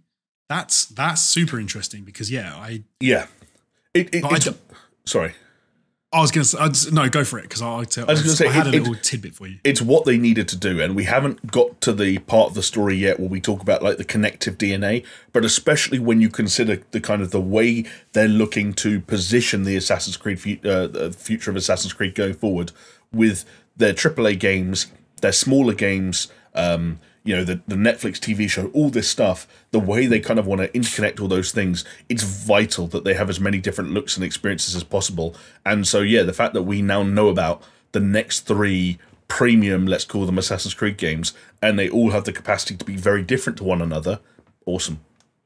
Yes, no, and it's good to hear that, because they need to do something. Ubisoft need to do something, because at the moment, Assassin's Creed is still doing very well for them. Valhalla did very well, but as you've said, they've driven it back into the ground in the sense of they can't just keep remaking the same stuff and hoping that it works. They have to innovate. They have to sort of be on their toes, because a lot of their other properties aren't doing as well. So unfortunately, so it's nice to think that they're sort of still iterating on their main franchise. One of the reasons, I don't know if you already know this, Jamie, but you should be completely in love with Clint Hocking, is because he coined your favorite term. I know what it is. To video games. Narrative dissonance. Yes, exactly. Yeah. No, Clint Hawkins is a really interesting dude. And if anyone ever wants to go the other thing, go and look up some of his talks. He's given a lot of GDC style talks about game design and game theory over the years. It's weird when you're talking about a guy who it's very easy to put him in a box and say, oh, this is the guy from Far Cry 2 and Watch Dogs Legion, so what? But He's a fascinating character, and he is one of those names that, for me, even within the context of Ubisoft, like you say, I think that was the first thing I messaged you guys. Like you say that name, and it captures my attention, especially within the backdrop of a Assassin's Creed game set during a period where, like, don't get me wrong, like Assassin's Creed games have been set during dark times before, but like you're talking about witch trials, you're talking about like rumor mongering and speculation, and 80,000 people being executed because other people believed that they were, you know, witches. Or like it's a fucked up period of history to dive deep into, and I think you will. Would you dare to have a guess at maybe if you could say it will feel most like another game? What would you go for? Oh man, that's so difficult. I know it's a massively unfair question. Like we've got nothing to base it on, but you know, I don't know. I guess the feel. If I had to speculate on a direction, it would be that, you know, we talked about Mirage going back to Assassin's Creed basics and that, but fundamentally that's still meaning like parkour and adrenaline pumping action and assassinations. I could see Hexe, like, obviously I'm sure you'll still have to be an assassin in some way, shape or form, but being a slightly like more slower paced kind of thing. I don't know why I've got like detective style imagery in my head, because I doubt there was much detective work going on, but there's something about like the fear mongering and the rumor mongering and the kind of like the game of whispers that would have been played around this time of extreme paranoia that makes me think that there's room for a slightly more heady psychological twist on the Assassin's Creed formula that I think would lend itself to a slightly slower, slightly less action-adventure oriented style game. That's what I'd say at this stage. Okay. Yeah, no, I think that makes sense. If I had to just like the bare bones of what we've got and thinking it's going to have to be a completely different style of game, what comes to my mind is if they almost did something which was a mix of, let's say 75% Resi 7. Okay. Mixed with Mirror's Edge and a bit of Thief. Why have you picked first person? So it's a first person. So it's going to be a first person. Oh, okay, wow. Okay. First person story, like very heavily narrative driven game with assassin elements, but all around this kind of like dark, scary, tumultuous period in history where you feel like it's just as much you're the prey as the predator. I mean, but there's a big chunk of Resident Evil in your formula. Do you think we get otherworldly elements, even if they are like designed to be apparitions or I think, like yeah, I don't think they or... can steer away from that too. I still think you're going to get the animus bleed effect kind of. No, but like not. I'm not talking about science fiction. I'm talking like Resident Evil. You're talking about like fucking. Oh no, like, I think so. Do you think there will be like hints at kind of like a very literal version of witches, for example? Like, do you think we get like magic or something like yes, weird like that? But linked to science fiction. I think there'll be some kind of science fiction explanation. Like sci-fi magic. Interesting. Okay. Yeah. I think that'll be the crossover. It'll be what's going on. These are people that... Do you know what it might even be? Is these are people from the future who can actually affect the past through like reaching back through the DNA, and they can change stuff. And that's magic. Or that's how they interpret it. I just imagine it going somewhere like quite dark and weird, but first person. And like I said, Mirror's Edge thrown in there as well as a bit of first person parkour. I mean, of course. The first ever first person Assassin's Creed game. That would be interesting. Let's see. But anyway, we need to move on. So we're not quite done with Assassin's Creed though, because Assassin's Creed have got another game which is going to be codenamed Jade, which is going to be a mobile game which is set in China. So yeah, so they've actually got 4 Assassin's Creed games that are sort of lined up coming out in the next, I guess it's going to take us up to 2024, 25. They haven't even given dates for Hex and Red yet, have they? So it's all speculation really at this point. We did have a little update as well from Assassin's Creed Infinity, but it was more of the spiel around Infinity is going to be a hub world, which is going to link the Assassin's Creed worlds together. But one thing that kind of is interesting when you put Mirage into that mix is that it kind of suggests that the hub world will be able to give you differing Assassin's Creed experiences. So it's not just going to be linking games. It might be linking Assassin's Creed. You know, you can jump into an Assassin's Creed-esque experience and have a short hit of Assassin's Creed or you can jump into a massive RPG and you can enjoy an entire game. So yeah, excited to hear more about that. They even talked about bringing back some multiplayer stuff. They've always explored that in the past. They talked about standalone experiences. So like, again, Infinity could theoretically act as a hub for like a standalone, like, I don't know, like free-to-play multiplayer Assassin's Creed's twist on Among Us, which is kind of what, I don't know if you remember, like the multiplayer from like Brotherhood or Revelations, whatever it was, but like they experimented with some of that stuff before. Where where you had to walk around and pretend to be an NPC and other people would assassinate you. Or you'd like be walking around going, where are they? And suddenly you were dead. Like, for God, that used to someone teabagging you and then running away. Yeah, exactly, yeah. The great days of multiplayer of Assassin's Creed. But yeah, and then that took us to the end of the Ubisoft Forward. Do you know what? If we hadn't had the leaks, I think we'd all be saying that it was exciting. It was pretty good. It was a good show all in all. Even with the add-in of the beginning stuff that wasn't quite as exciting as some of the Assassin's Creed stuff. But unfortunately, it kind of felt a little bit less impactful because of the leaks. But as we said, mostly their own fault. So there you go. I mean, yeah, definitely. Okay, so next up was the Nintendo Direct, which came out of nowhere, wouldn't it? It was 2 days, was it, they gave us? Yeah, they didn't give us much notice. We did rumor it. Like we said on last week's episode of the podcast that we thought it was going to happen soon. They announced, I think it was only 2 days that they announced yes. it. Like the lead up. It wasn't quite like PlayStation, where it was, I think, 24 hours, but it was short. Oh, God, yeah. It was, yeah. The PlayStation one was almost like... In fact, this might have been like 36 hours. This might have been like in the morning they told us it was happening the next afternoon. So I don't remember waiting long. Either way, yeah, quick turnarounds plenty here.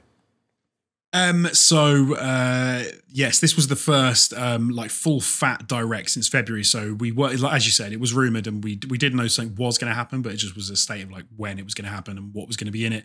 At the beginning of the show, they announced the new Fire Emblem game, Fire Emblem Engage, which is a brand new traditional Fire Emblem game. Have you played Fire Emblem? I don't think Chris has.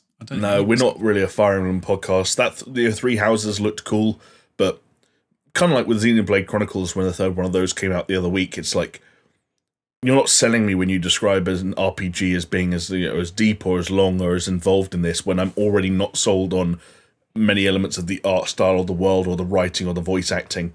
And I know that's a barrier I need to break down over time, but it's not one I'm ready to break down just yet. So I'll let Fire Emblem fans enjoy, I think, for now. I've got enough to play. Yeah, I think we even had comments before saying like, why don't you just sort of skate over some games, and I'm like, yeah, it's just because unfortunately like some that we don't play is not really much we can add to the mix, right? We can say go check out the trailer, go enjoy it, but beyond that, until one of us actually gets invested and plays it, it's what it is. Speaking of games like that, Fatal Frame Mask of the Lunar Eclipse is getting a remaster in early 2023, so Fatal Frame fans, exciting.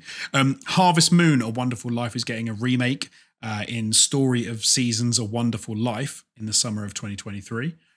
A game, Jamie, that I do know you do like the series, Splatoon 3. Is it called First Splatfest? No, a Splatfest is an event that takes place within Splatoon games, where it essentially allows you to align yourself with a certain team or a certain faction that's based on different themes that revolve around. Like a famous one in Splatoon 2 was ketchup versus mayonnaise. And you would like align yourself. Yeah, you would align yourself with a certain team, and you'd go into fights based on like Team Ketchup versus Team Mayonnaise. And because of course those associated colours, one team all had red ink, I guess, and the other team was all white ink. It was just a shame that someone at Nintendo overlooked the fact that Team Ketchup versus Team Mayonnaise could very easily end up looking like Team Blood versus Team Cum. Yep. So, that's all I remember. So that's Splatfests for you. Team. For what it's worth, I'm Team Blood, just because I like ketchup. As you can tell, Splatoon is not a game I've ever played. It's something that every time I see it, I'm like, that looks like a lot of fun. It's cool, man. I've never got into it, and I've never. Yeah, it's just it looks like it's manic and a bit over the like crazy, and I'm like, I don't know. Yeah. Is it just going to be kids killing me nonstop? So maybe I won't play. I mean, I hate to break it to you, Jonesy, but that's every game now. Yeah, that is every game. To be fair, I haven't played Splatoon 3 yet. It's reviewed well. It's just come out at a kind of a busy time where like there are not even like new releases, but like this weekend there are 2 kind of temporary or timed things that I need to play, and so all my free time is getting eaten up at the moment playing all kinds of random shit. But I hope to get to Splatoon 3 eventually, and I just pray that no one's really, really good at the game by then so I can compete. Yes. Well, hey, maybe by the time you get into it, I will actually get into it. So that'll be good. Oh, Jonesy, which side would you be on this first Splatfest though? Which is what would ketchup. You?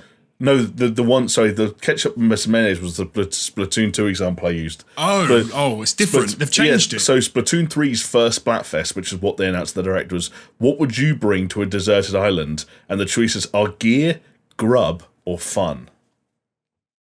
Oh, gear.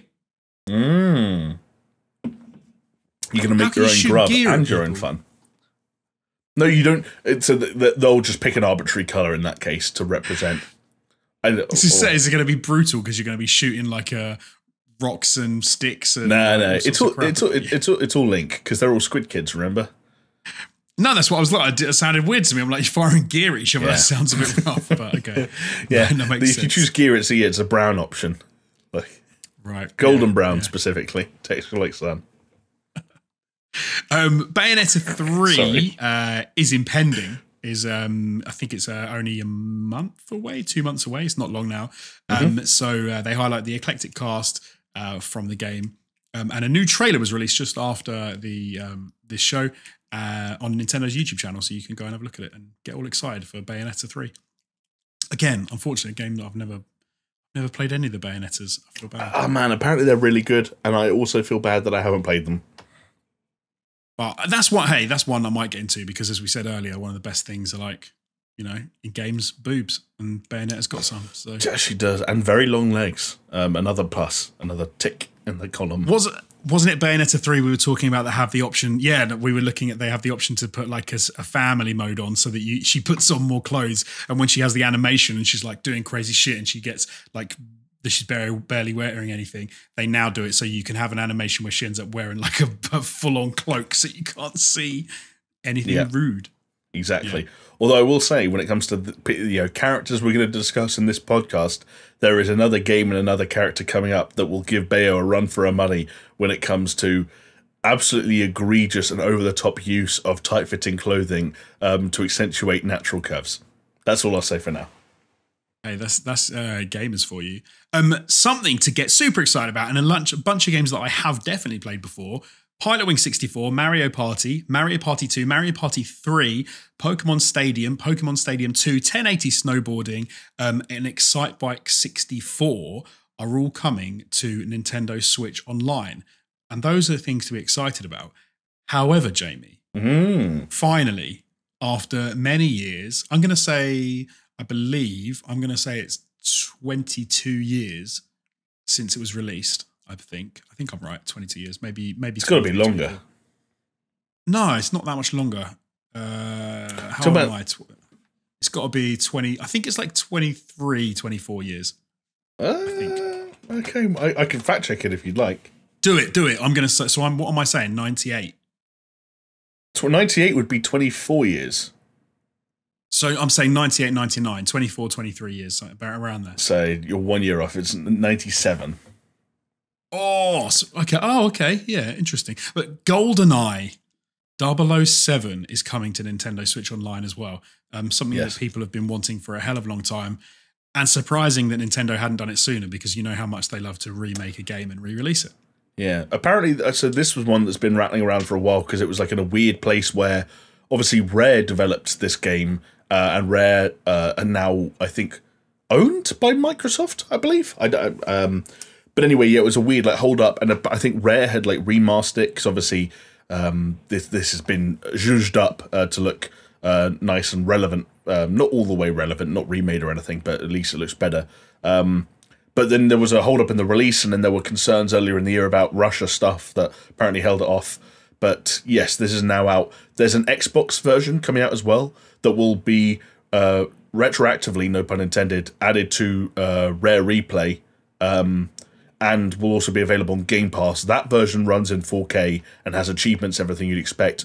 The cool thing about the Switch version, though, is that the Switch version has, and it's exclusive to the Switch, the only version that has it, online multiplayer. And because it's a part of Nintendo Switch Online, which means you need to be an active NSO member to even play it, it essentially means everyone who goes and plays GoldenEye 007 on their Switch can play online, which, if that leads to fucking the N64 Classic having a revitalized, online presence via the Nintendo Switch, then that sounds awesome.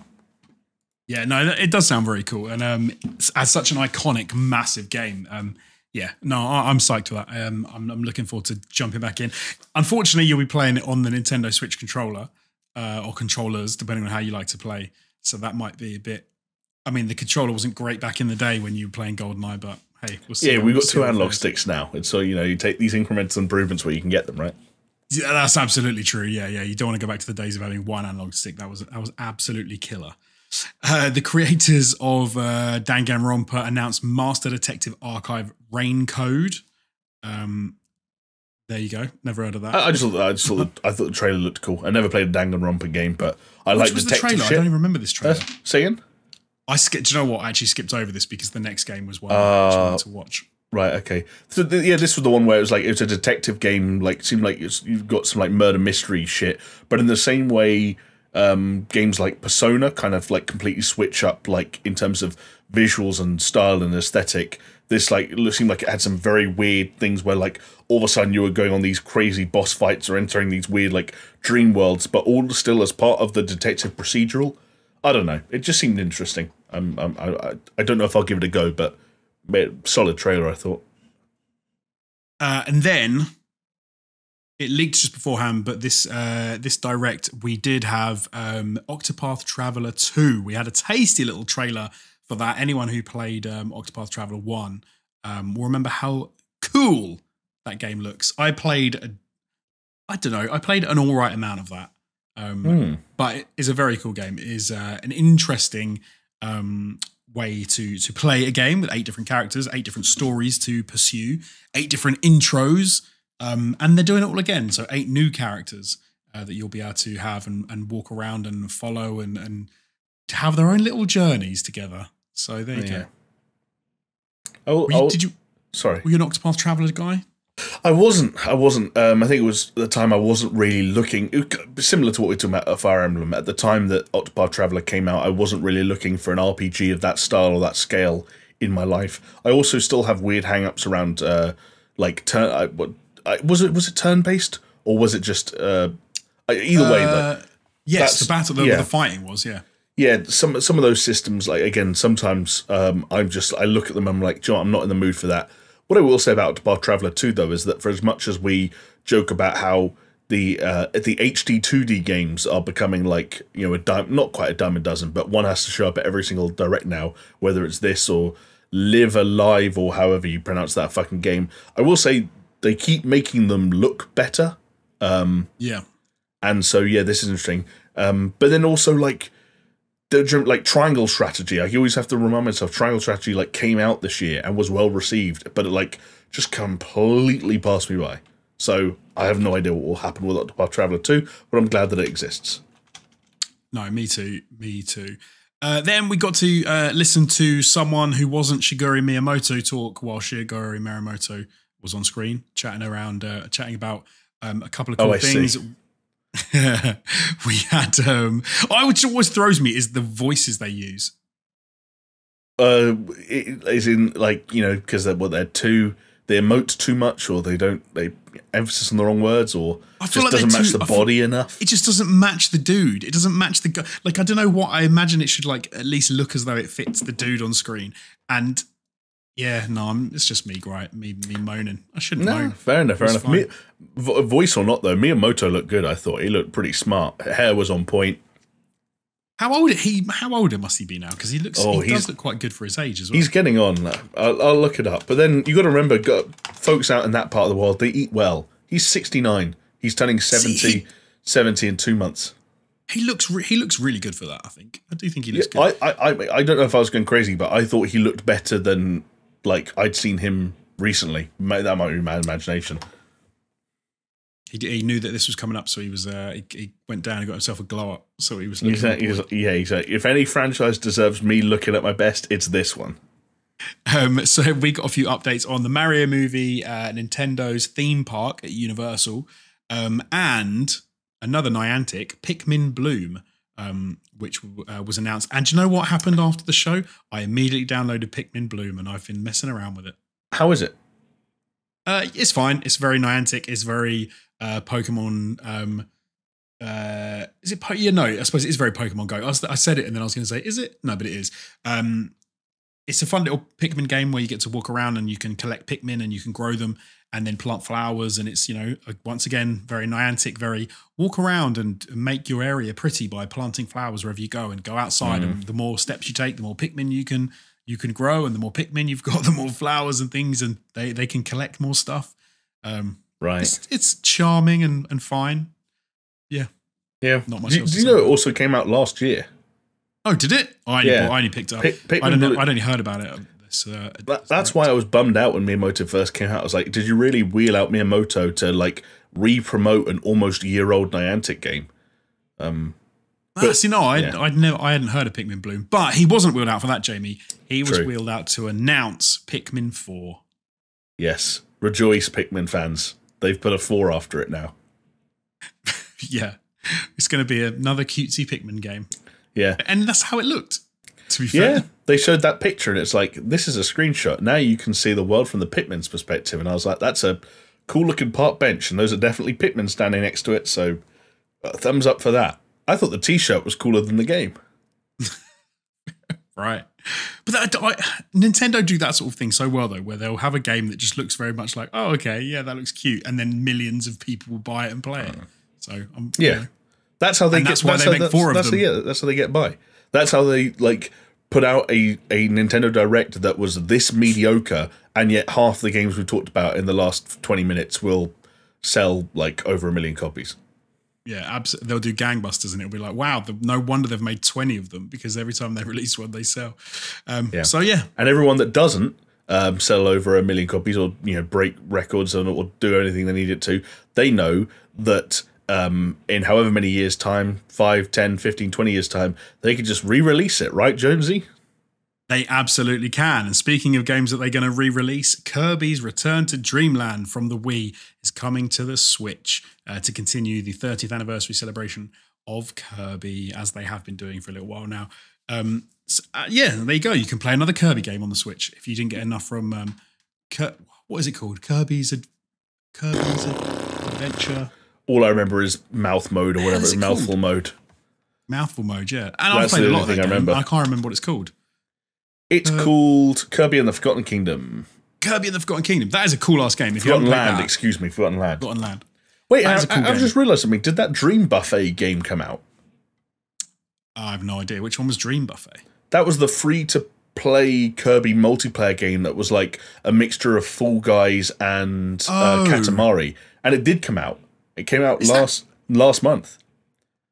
Oh, okay, that completely passed me. I think it's free to play on Nintendo Switch Online, but like that's another example of like Nintendo do this very weird thing, and it's been talked about a lot lately with regards to a couple of games that actually didn't show up at this Nintendo Direct but were rumored to, which was that they make games that it makes sense to make. They start games in development. Those games will get finished. Those games will get polished. Nintendo will be happy with them. Then they'll say to themselves, "Should we release this game right now?" And when the answer is no, they'll just sit on it and they'll wait until the right time. Right. And if you believe like rumors around a number of different games, like we mentioned with GoldenEye earlier, probably the case with this Kirby game, and it definitely a case with a couple of other games that we know haven't been. We talked about one the other day, which do you remember the sequel to 1-2 Switch that they finished, but it is tested poorly, so they don't know what to do. So Nintendo sit on finished games. And I think like they just wait for like, hey, it's Kirby's 30th anniversary this year, so alongside that new Kirby game that we made, let's also put out 2 other Kirby games. And before you know it, like you get 3 Kirby games in less than a calendar year. It is kind of amazing when you consider like the rest of the video game industry, how it all seems a bit frantic and a bit manic sometimes. And then Nintendo are like, we've made a game, we'll just wait. Yeah, exactly. So that's no other company is like that. As soon as it's the opposite, obviously. They're still making it and they're like pulling it out from under the developers, trying to put it out on the shelf, which Nintendo just don't seem to be the same. So totally. In a world of their own. Absolutely. It's a shame Chris isn't here because I wanted to ask you both how excited you were for the next game, which we got a little trailer for, and an official title for, which is The Legend of Zelda Tears of the Kingdom, which is the sequel to Breath of the Wild. Were you hyped for this, or were you now just like wanting the game to come out? I'm in a bit of the land in between those two, which is that I have to acknowledge that this is a sequel to The Legend of Zelda Breath of the Wild, which I have flopped back and forth on in terms of, in how high regard or how high in esteem I hold it. But it's still fundamentally a very good game and a very important game. And I think seeing what Nintendo do next within that space and making something that is a direct sequel, I think will be fascinating. I think this trailer looked really cool. It didn't show much, but the few glimpses it did give us of the certain ideas or mechanics were encouraging. And at this point, I just kind of want to see more and ultimately play it for myself. But I'm not like... I didn't look at the date, which I think was it the 12th of May next year. I didn't look at that and think to myself, God, I've got to book time off work, which... when you compare that to like the title I'm perhaps most excited for, like in all of games right now, I did do that, for example. So I don't know what that tells you. I find that really interesting because obviously, like I think you and Chris were similar in that when Breath of the Wild came out, you were both like massively into that, like well and truly on the hype train. It was the game, not just a game of the year; it was a game of multiple years and stuff. So it is quite odd to me that. I don't know because you guys aren't alone. I think a lot of people aren't anywhere near as excited about, and it is May 12th. You're right.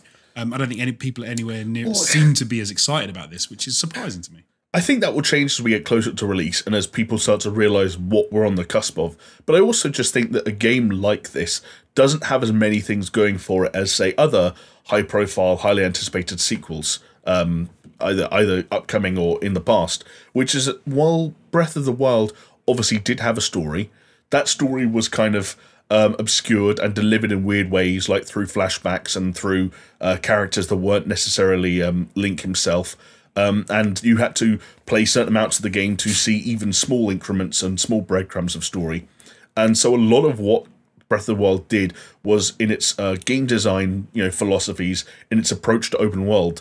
And a lot of that stuff was really fresh and really engaging 5 years ago.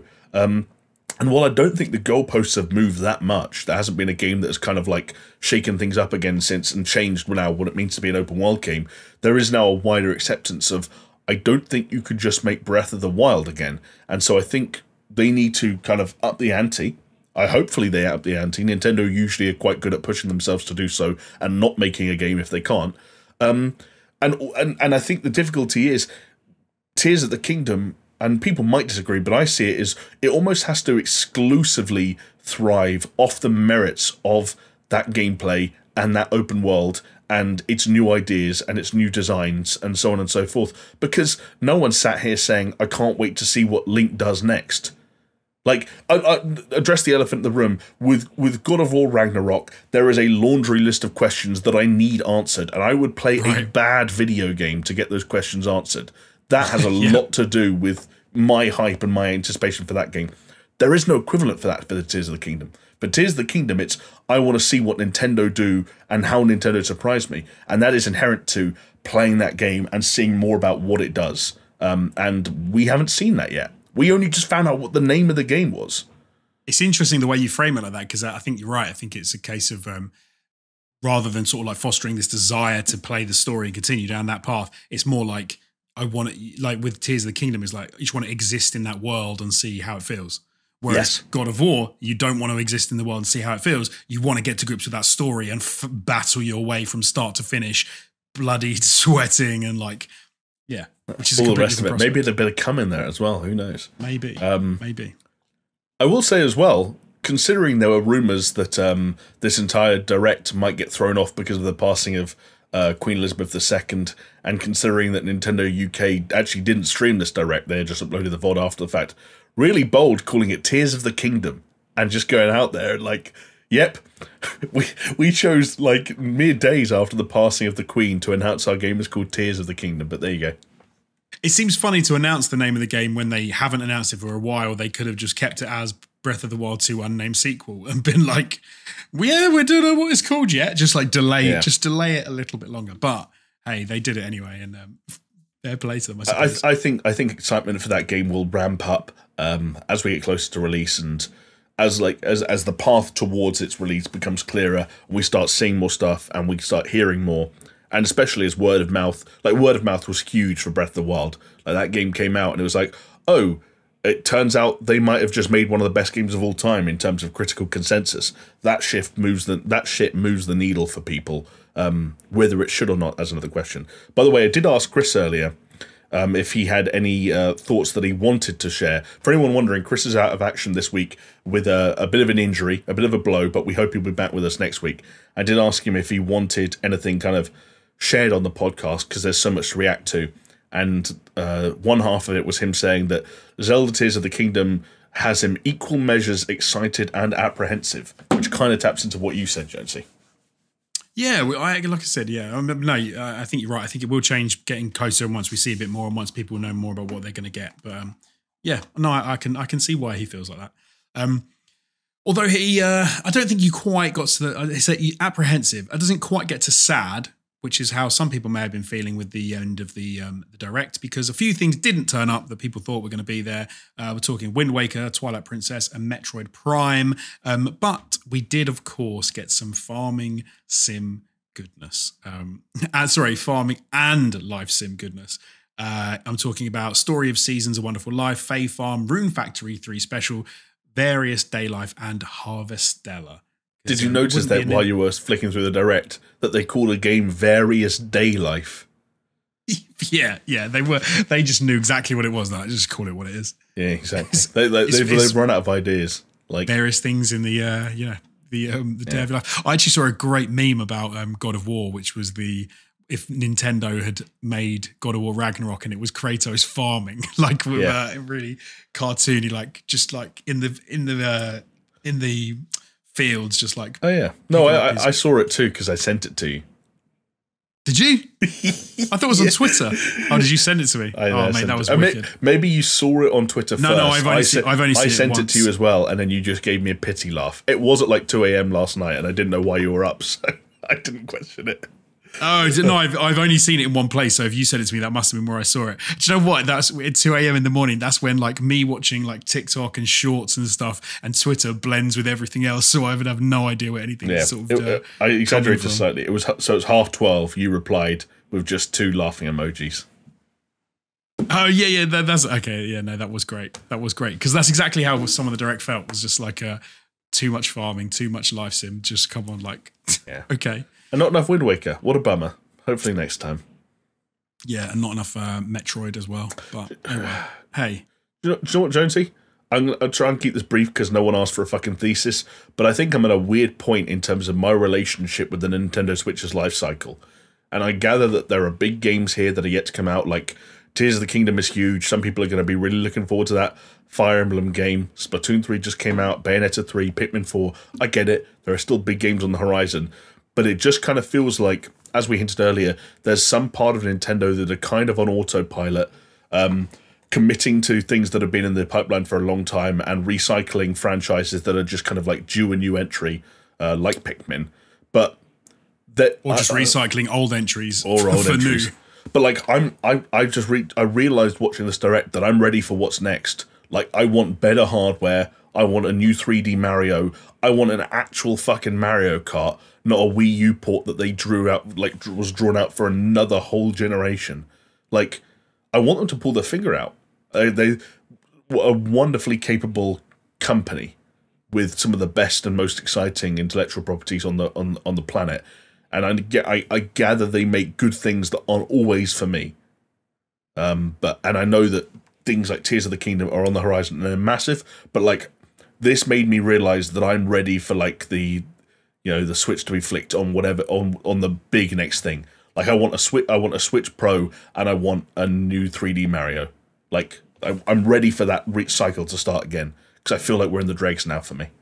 It's funny you say that though, because I completely agree. Like I think a Switch Pro and a new 3D Mario, like Mario Odyssey for me is the best Switch game, and even playing something like Kirby, like I have recently, fantastically enjoyable Switch game, and I am so much happier when Nintendo are doing stuff like that. Like I didn't think Breath of the Wild was that amazing. I thought it was fine, but I like it when Nintendo are being Nintendo and making Nintendo-y games, and if they can take that to the next level, if they can take that to the next generation of what Nintendo have to offer, I would love to see what that looks like. I would love to see Mario, like you say, a new 3D Mario game, but in the next generation. That would be incredible. Because who knows what they could do. But I'm not as excited to see things like probably like Tears of the Kingdom and games like that, because to me they're more, I already play open world games. I already play sort of like some fantasy games. I already play stories about people running around in the medieval times and having adventures and being sent on fetch quests. I don't really need that from Nintendo as much. Yeah. Like I know some people love that. I kind of got that covered with PlayStation and with Xbox and with PC games. So that's why I really enjoy seeing proper full-on Nintendo games. And they always blow me away when they come out, and then you feel the next gen version of that. So I'm totally with you, mate. Nice. Okay, that's good to know. The thing that I was most excited for, though, talking about PlayStation, and was, of course, the PlayStation State of Play, which, like we said, we were giving a very brief window when they told us it was going to happen. It was 24 hours notice, in fact, a new record. I think we've noted down here. And yes, was on the same day as the Nintendo Direct, which was a bit full on. It meant that we had a fun day.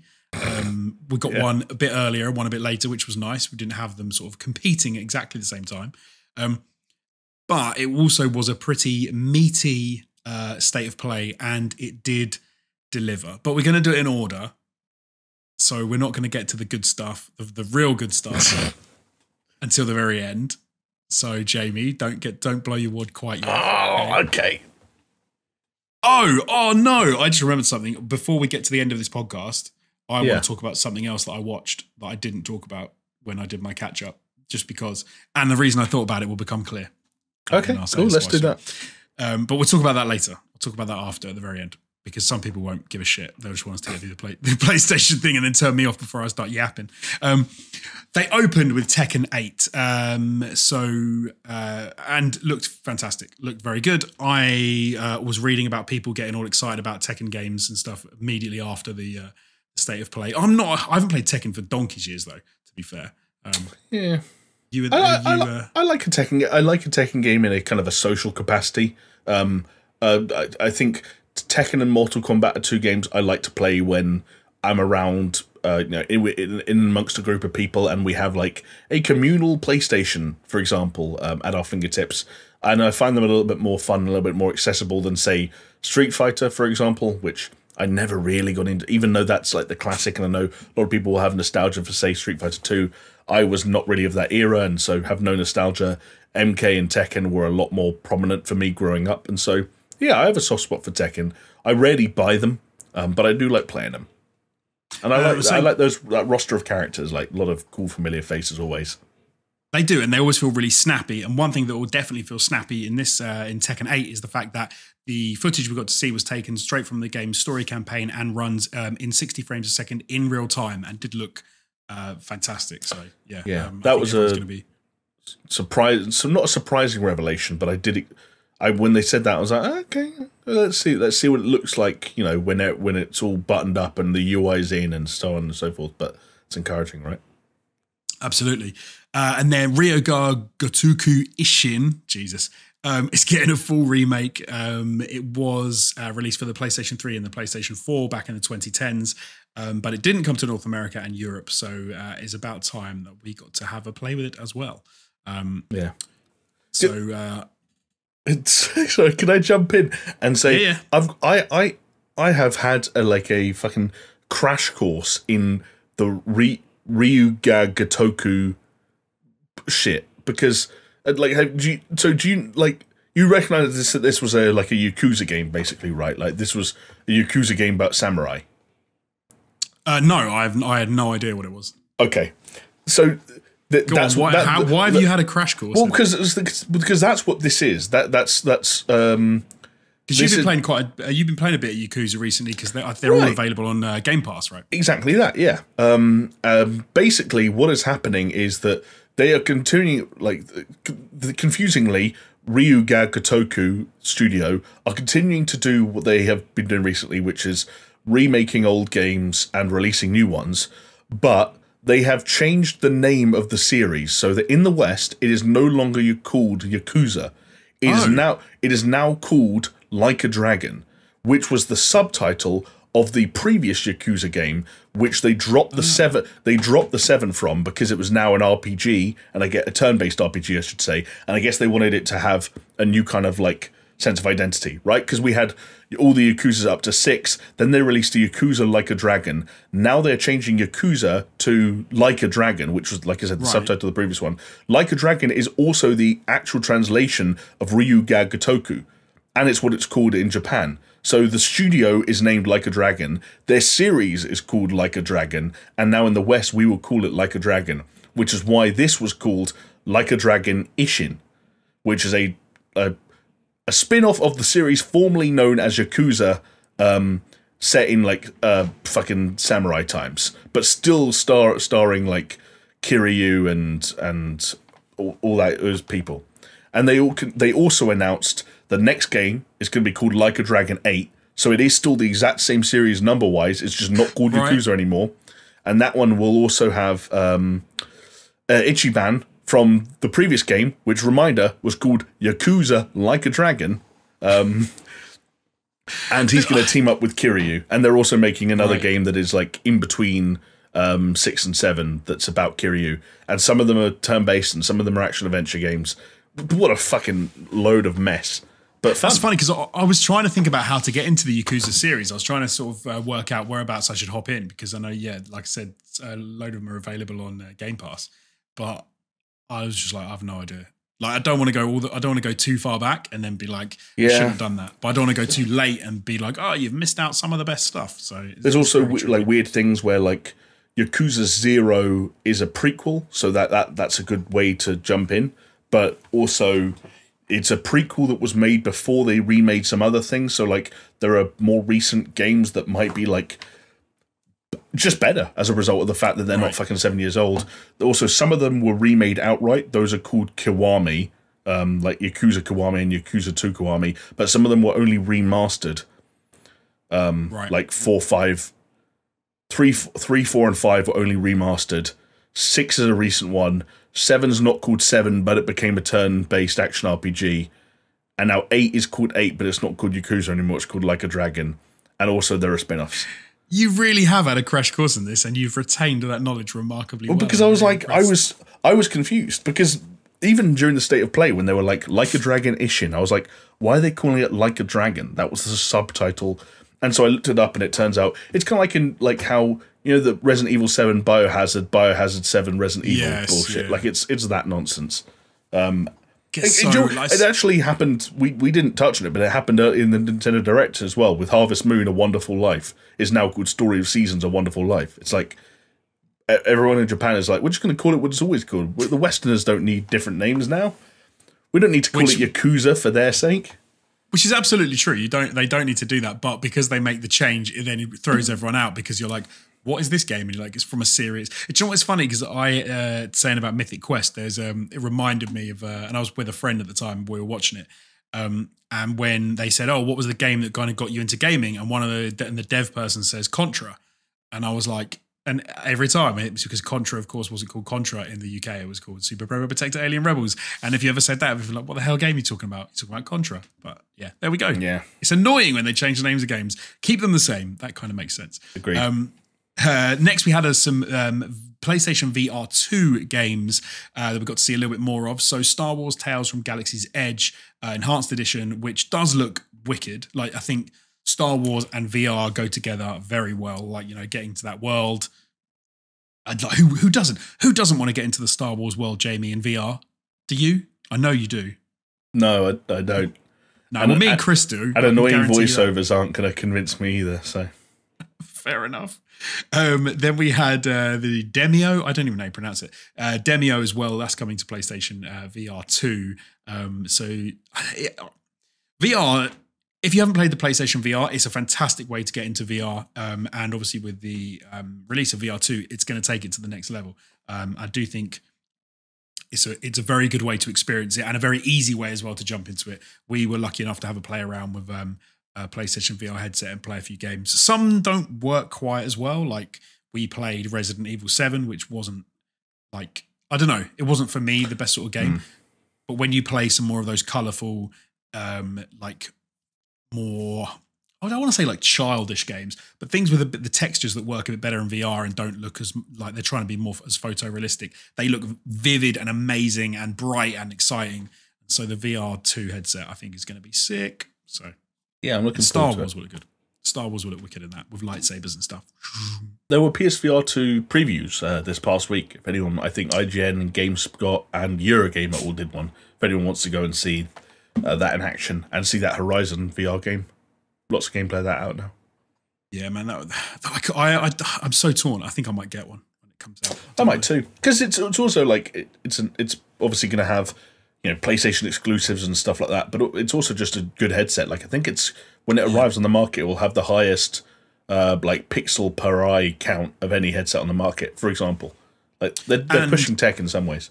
I don't know if have they given a price point yet. Have they said how much it's going to be? I don't think there's a price point or a release date locked in yet. I don't think it'll be cheap because I think they are kind of pushing the specs. That's what I'm. The only thing because one thing they did with the first headset was it was easily the most affordable. Yes. But now with something like the Quest 2, which has come out, which is actually pretty affordable for like a full on, you know, like room scale VR kind of deal. And yeah, I do wonder where they're going to go with the price point. Yeah, like it's going to be fascinating. Like, hey, or do they subsidize it a little bit because of, you know, are hoping to make the money back on software sales?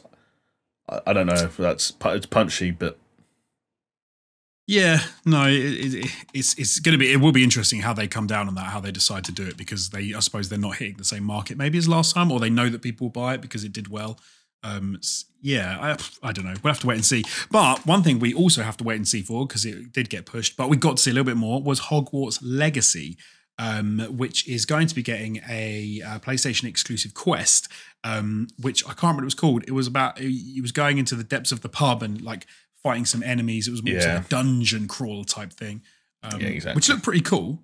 I thought it did look like a different take on Hogwarts. It wasn't the sort of thing I was expecting to be in that game. It looked almost like a dungeon roguelite-esque. I don't know if it'll be anything like that. It probably won't be, but yeah, I don't know. Cool. But yeah, it's also interesting, like, to remember that, hey, you're going to be going outside the walls of Hogwarts. Haunted Hogsmeade. Sorry, just jump in there. That's what it was called. No, like, yeah, and like taking on quests outside of what happens within the school. Like, yeah, and seeing more of the wider wizarding world. It's going to be interesting. I don't know if every time we talk about that game, I feel like we're going to piss someone off because there's so many, like, I mentioned how I watch a lot of like reactions and people talking over the state of play and stuff like that. So many people out there and like outlets and websites and YouTube channels are just like boycotting this game already. Like they're not going to touch it. Why? J.K. Rowling. Oh, okay. I didn't mean to like set you off. Like, you know, I didn't mean to light the fuse on that, but it's true. No, but like that's so many people. But that literally makes no sense to me. People saying like, I work for this website and I'm refusing to preview or review this title and stuff like that, refusing to give it exposure because it all ties back to her creation or what. I don't really know, but yeah, there's something happening. Like if she was literally making it, if she was in the office with them making the game and she was there like you know. What do you call it? Like throwing the whip. Come on, like I'd kind of understand it. But when you like, why aren't you going to buy this game that someone who has nothing to do with her made? she's some billionaire sitting in a mansion in like probably the British countryside somewhere, who's just counting her money and rolling around on her bed like Scrooge McDuck, like, and tweeting. Tweeting a lot. What is that? I don't really.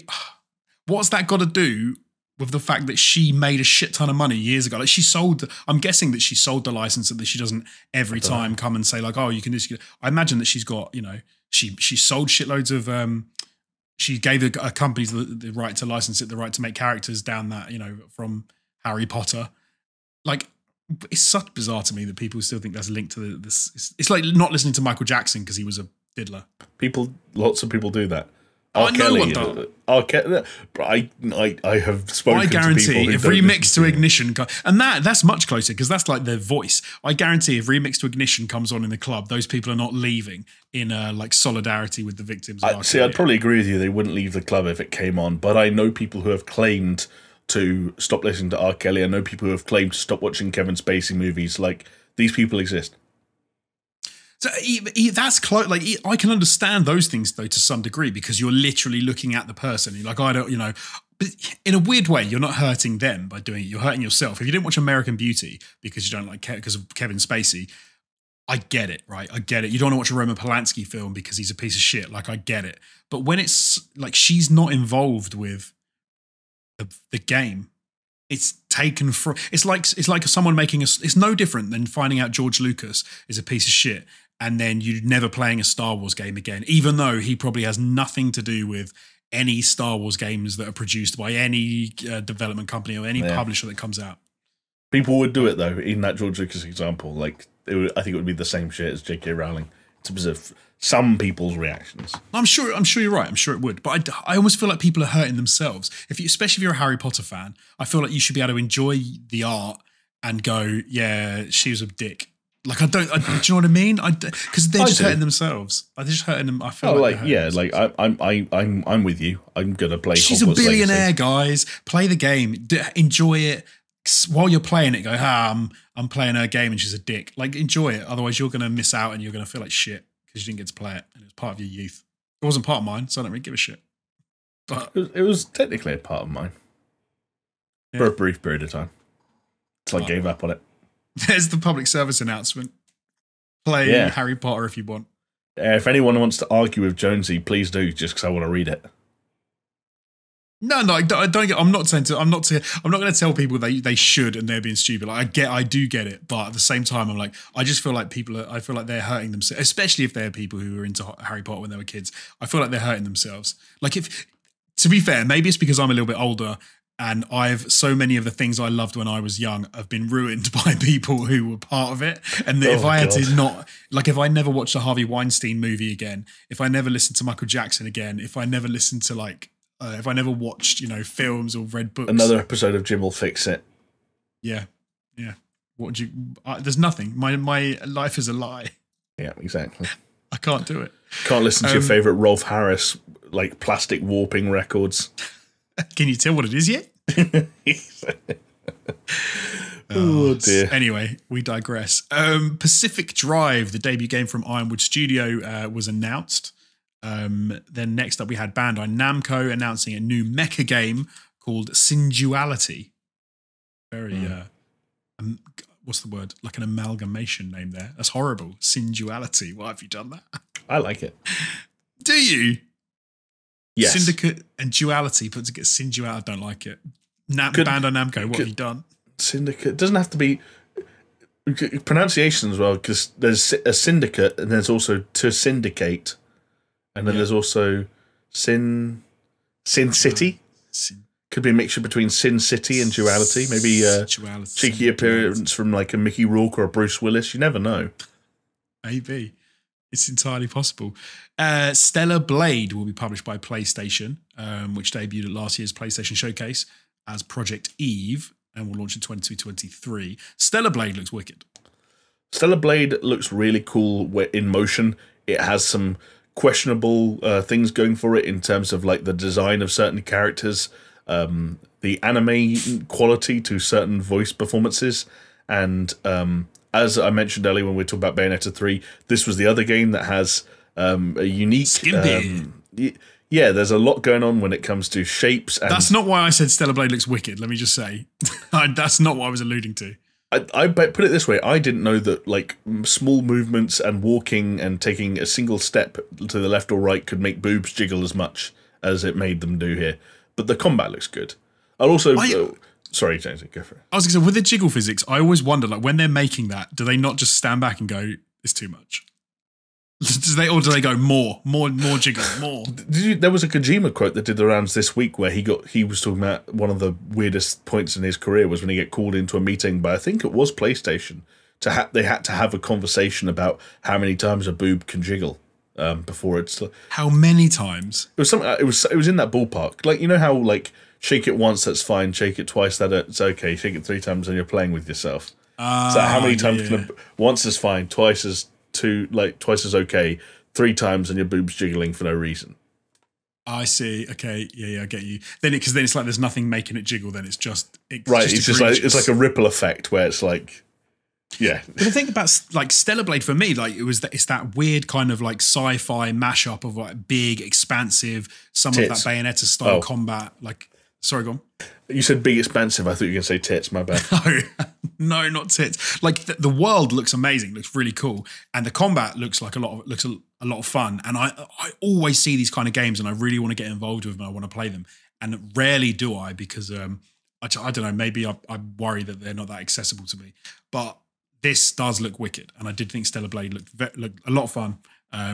And so yeah, do you know what? Maybe this will be the first time, but then I'll have to explain to people why I'm playing a game with jiggle physics and super tight lycra outfits. See, you need Bayonetta 3's like fucking not like pacifism mode, but you need its like censoring mode. I do. Help! I'm in the family room and my children are watching mode. Yeah, she's wearing like a Pikachu outfit, like a onesie, a Charmander onesie, so you can't see what's going on underneath. Exactly. That would work. Then we had Rise of the Ronin. Which is from Koei Tecmo Games and Team Ninja as a PlayStation 5 exclusive in 2024. This one that threw me a bit because I saw this and I was like, hold on, this is coming out in 2024. Rise of the Ronin.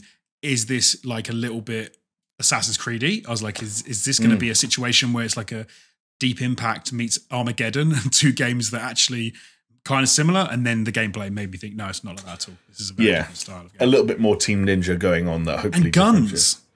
Yeah, guns. Yeah. Chopping bullets out of the air. Yeah. Which was cool. It's not something you necessarily see.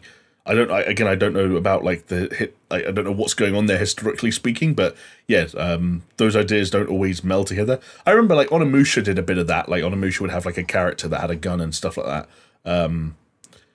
But this, I thought this looked really cool. Like in terms of like, I remember in the aftermath of the direct watching this and thinking, yeah, in terms of like debuting a new IP, like this is a really impressive way to do it. Cool era, like impressive visuals, like cool shots, like the one where like you mentioned Assassin's Creed. Ironically, the shot where he jumps off jump in midair and opens up a weird Assassin's Creed 2 style like bird outfit thing, like is gliding. Looked really cool. Some of the executions with the weapons and the guns was really impressive. I was confused at first because Team Ninja announced another game at the Xbox showcase that I think is I think that one's cross-platform and this one's exclusive or something. But yeah, right. Team Ninja put in work, so more power to them. Yeah, absolutely. I hope this is more, to go back to what you said about Stellar Blade, I hope this is more accessible than like Neo was, for example. Or Neo 2, because this looks like a game I want to play. It does, and it does suck when you see something and you think I really want to play that, but you think like I don't know if I can get into it. I don't know if it's a bit of me, and then you kind of pass it by, and then you never quite get into it. So yeah, no, it's hopefully it's not one of those. But it did look a lot of fun, like we said. But then Jamie, to wrap the show up in true epic style. I said before the show, some friends of ours in WhatsApp said, what's going to be here? And I said, I reckon God of War Ragnarok has to feature here. My reasoning being that they gave 4 minutes of gameplay to Game Informer. It was on the cover of Game Informer, obviously, a few weeks ago, that we talked about. And to me, it's like if you're giving other people footage, you must have something held back for the next show, the next thing you do. And also, we're getting like close to the actual release date of Ragnarok. So it's felt like we needed something. And if a state of play's happening, like, you know, is going off, it's going to be at least a month before you get another one. I mean, it's probably going to be more than a month before you get another one. So it felt like we had to have some God of War Ragnarok, and Sony did not disappoint. We had, I'm going to say it was an absolutely epic trailer. I was thoroughly like enthralled, entertained, excited. We had story, we had bosses, we had all of the points that I needed to see of God of War Ragnarok to make me think that it's actually going to release this year and it's not going to get bumped to February of 2023. Yeah, I mean, you took the words right out of my mouth. This was, I thought it was a spectacular trailer, like a really, really masterful trailer, just in terms of being able to run the gamut from gameplay sequences to cinematics to story moments, you know, hints at or reveals of certain characters, environments that we'd never seen before, you know, worlds that we'd never seen before, a degree of enemy variety that we'd never seen before, you know, big stand back, like jaw-dropping cinematic moments, but all cut together in such a way that still allowed for a level of intrigue that, like, it implored you to go and to wait and to finally play this game in November and see this all for yourself, because you need to see once and for all how this all connects and how this is all brought to life and which mysteries there are that are still yet to be revealed, because they've done such a fantastic job, and it's helped that they haven't shown much. But even showing all of this, it's like, I can't piece it together yet. I've got ideas, I've got, you know, theories, but, like, other than these sort of very basic broad strokes, it's a fascinating puzzle to decipher, and that's exactly what a game like this should be, you know, just under 2 months out from release. Yes, it's a weird sort of place to be in, because it's so soon, and at the same time we've seen so little. It felt like they had a lot to deliver, but, like, as you said, you don't want to give away too much of when a game is kind of, you know, built around story. You want to keep everyone excited, and you want to keep that mystery. It's funny how quickly one can go from, oh, it's weird how little of this game they've shown, I really need to see more of this game, to, I don't want to see any more of this game, surprise me all at release. You show me too much. Yeah, like, that's it, stop. That's a perfect amount, stop. I think that's why I was really hoping for, like, well, I was thinking what we would see would be mostly gameplay, and from a few, maybe like just 2 or 3 areas where they wouldn't really give anything away. Maybe areas that kind of look a bit similar to the first game, just because, you know, they don't want to spoil anything, and they don't, because people are so good at these days for picking apart gameplay trailers and literally just deciphering everything. They'll go, oh, that's this, that's that. This links back to that. I recognize that. They've taken this from mythology and da-da-da-da-da-da-da. And they can just give you a laundry list of, this is what's going to be in the game. This is what's going to happen. So, no, I'm with you. I think they did a fantastic job of keeping the mystery, showing enough, enticing you, like Fenrir, you know, that we'd seen before, so we knew was in the game. But this time we got to see him, like, sitting alongside Atreus and Kratos as he shot the I don't know whether or not to say what I've got to say, but that's you've just touched on. No. Well, it's like because it might be story related. Oh, but I don't think we know anything. You know how there are two wolves there. Oh, I didn't see 2 wolves. So basically, it's 2 wolves, and one of them, like, chases the sun out of the sky, and like the sky, like, splits. Yes. I think those are Fenrir's, like, canonically, in terms of, like, Norse mythology, those are Fenrir's 2 wolf kids. Right. Okay. Not Fenrir himself, but Fenrir is in the game, I believe, because they showed him in that big cinematic trailer from a month or so ago. Yes. Yeah. No. So so true. So obviously, yeah, Fenrir's in it, but then his kids are in it as well, which then is almost like a bit, obviously, like the first one where you had the sons of Thor. You got that, so there's a lot of, like, inter-family Magna and connected. Modi, yeah. But the piece de resistance for me had to be Thor's hammer and the Leviathan axe colliding as they as they came together to battle, which like that's what I wanted to say. That's literally what I was waiting for. Yeah, such like I was so impressed with everything I'd seen up to that point, but that was the moment in the trailer that I was like, wow. I couldn't believe that they And don't get me wrong, like it's like a trope, like whether it's like Harry Potter and Voldemort's magic clashing, or like even we've seen it in Mjolnir before, when it's like Mjolnir versus is it the adamantium shield of Captain America, like the unstoppable force and the immovable object, but in the context of seeing it between Kratos and Thor, blew my mind. And of course, like little subtle things, like Thor actually clicks his fingers to get Mjolnir to come back, and then they clash again.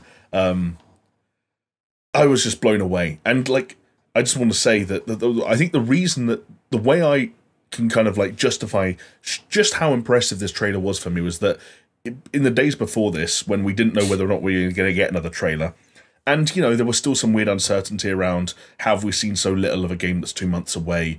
When is the state of play? When do we see gameplay? They did all of this for The Last of Us and Horizon and Ghost of Tsushima and Ratchet and Clank. Like, when do we sit down and see 20 minutes of this thing? They're running out of time, blah, blah, blah, blah, blah. And then the Game Informer thing didn't fill me with confidence, because the Game Informer gameplay snippets were incredibly short and all set within this same, almost like arena-style environment that itself we actually saw in the trailer that was debuted a year ago. And so a lot of my excitement and my hype and anticipation for God of War Ragnarok at that point was stemmed from my love of the original game and my desire to see those story threads through, and an anticipation and a hope for what God of War Ragnarok might be able to do. And now that has transitioned to a hype and an excitement and an interest that is less rooted in what God of War did and why I might and what I'm hopeful for, and more interested in and more rooted in what Ragnarok is doing. And now I'm hyped and excited for the elements that I've seen with my own two eyes and that have been teased, and like the things that aren't, you know, like we'd seen a picture of Thor, we'd seen a drawing of Thor, but we hadn't seen Thor before. We hadn't heard Odin's voice, and like all these elements like are now coming together to make God of War Ragnarok the reason that I'm excited, as opposed to it just in its own right, as opposed to being excited because it's the sequel to God of War. And that's how I know this trailer was an effective one as a fan. Yes. No, I think, yeah, you said it brilliantly. I think the other things that stood out to me was the sense of scale, which I always forget, but the first game did it as well, to be fair, whereby the world itself didn't feel that big to me. It felt full, and it felt like exciting, and there was lots going on, as obviously everything was like sectioned off around the sort of the hub world in the middle.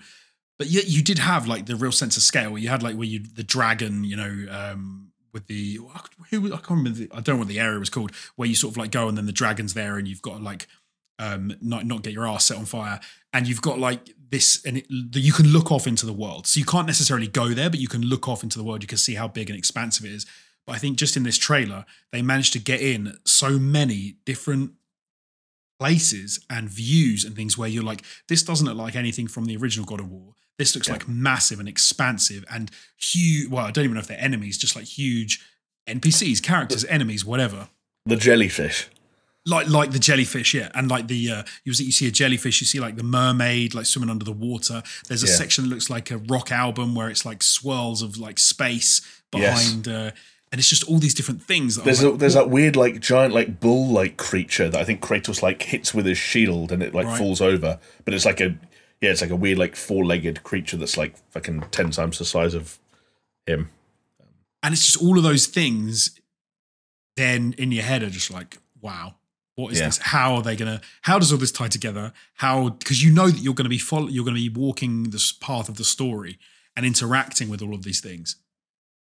Yeah. Like, and that's kind of a weird, it's not an open world. It's a hub world that branches off, but the game has a very sort of like linear, in some sense, like linear narrative drive and story to it that pushes you through all of these places. Right. And it's just going to be an incredible journey. Yeah. And starting to put those pieces together, like one thing that threw me off immediately was I have to keep reminding myself that Thor arriving at the house in the kind of the epilogue in God of War 2018 was an apparition, right? It was a vision, I believe. I don't think Thor canonically actually visited them. And of course, in this, you get a shot where there's a knock at the door and Atreus opens the door, and obviously it's like a silhouette. They haven't revealed him outright, but it's Odin. At the door, And it's like, well, hang on a second. Odin is the most prominent voiceover featured throughout the trailer, and it's Odin trying to like convince Kratos not to do whatever he's doing on embark on whatever he's embarking for his sake and for the sake of his son, and kind of questioning who he is and what he is. And like, I'm like that. Even that completely reversed my expectations in terms of like, where does Odin fit into this? Where does Thor then fit into that? Where does Freya then fit into that? Where does Tyr then fit into that? We got the awesome like the Predator style like handshake / lift between Kratos and Tyr. That was like fuck yeah. And at the same time, like we don't know how I don't know how to pronounce her name, but Angrboda, the young girl, how she's going to fit into it. You see a brief snippet of her in this.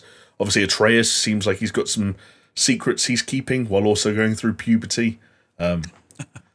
So cool, man. I think one thing that I after seeing the trailer, I don't think will be an issue, but could have been, was retreading old ground with Zeus from the original trilogy. And it could, maybe the Odin side could have felt too much like that if it was basically like, oh, now you're going up against Zeus. It would have felt like, oh, we're doing this again. And maybe slipping back into, you know, old God of War sort of style tropes. So, but like you said, they've kind of flipped it, because that's what I think everyone thought. They were like, oh, Odin's obviously going to be the main antagonist in the sequel. You're going to fight Thor. He's going to kind of be the, like some sort of interim boss or something like that. Right. But the way that it feels like they're kind of setting this up is, no, actually, you're going against Thor because you've killed his bloody kids. So he's probably annoyed, understandably. And his brother? I don't know. I can't remember how Balder fits into things. Can't remember. But yeah, no. Yeah, except for that first epic fight that you have with Balder. Yeah. But yeah, no, it looks like they're not. They're going like a very fresh, very interesting sort of I actually, my prediction, and you can kind of get a glimpse on this I haven't seen The West Wing, but just based on Richard Schiff's voice performance alone, I think they're going to subvert a lot of expectations with their depiction of Odin. And I don't think everyone, what's one thing I'm going to say, I don't think everyone's going to be a fan. Because if you go back, they had the showcase last year, and then they did the interviews after the showcase. And that was when, I can't remember the guy's name, Eric something, was revealed to be the director of Ragnarok, not Corey Barlog. And they talked about Odin and how, because they announced they'd cast Richard Schiff, and they were like, yeah, we've gone with like a really different depiction of Odin. This was all stuff they were saying last year, where like, he's like kind of just like an old dude who's kind of knows his place in the world, and he just kind of like potters around, and like, sure enough, like when you go back and watch that shot where Atreus opens the door and you see the silhouette of Odin, like Odin looks like he's like 5'6", and he's played by a guy who has like a really nasally voice, and like. So I think a lot of people think of Odin as being like all powerful, big god, but his main power is knowledge, right? That's Odin's whole thing is knowledge and is knowing.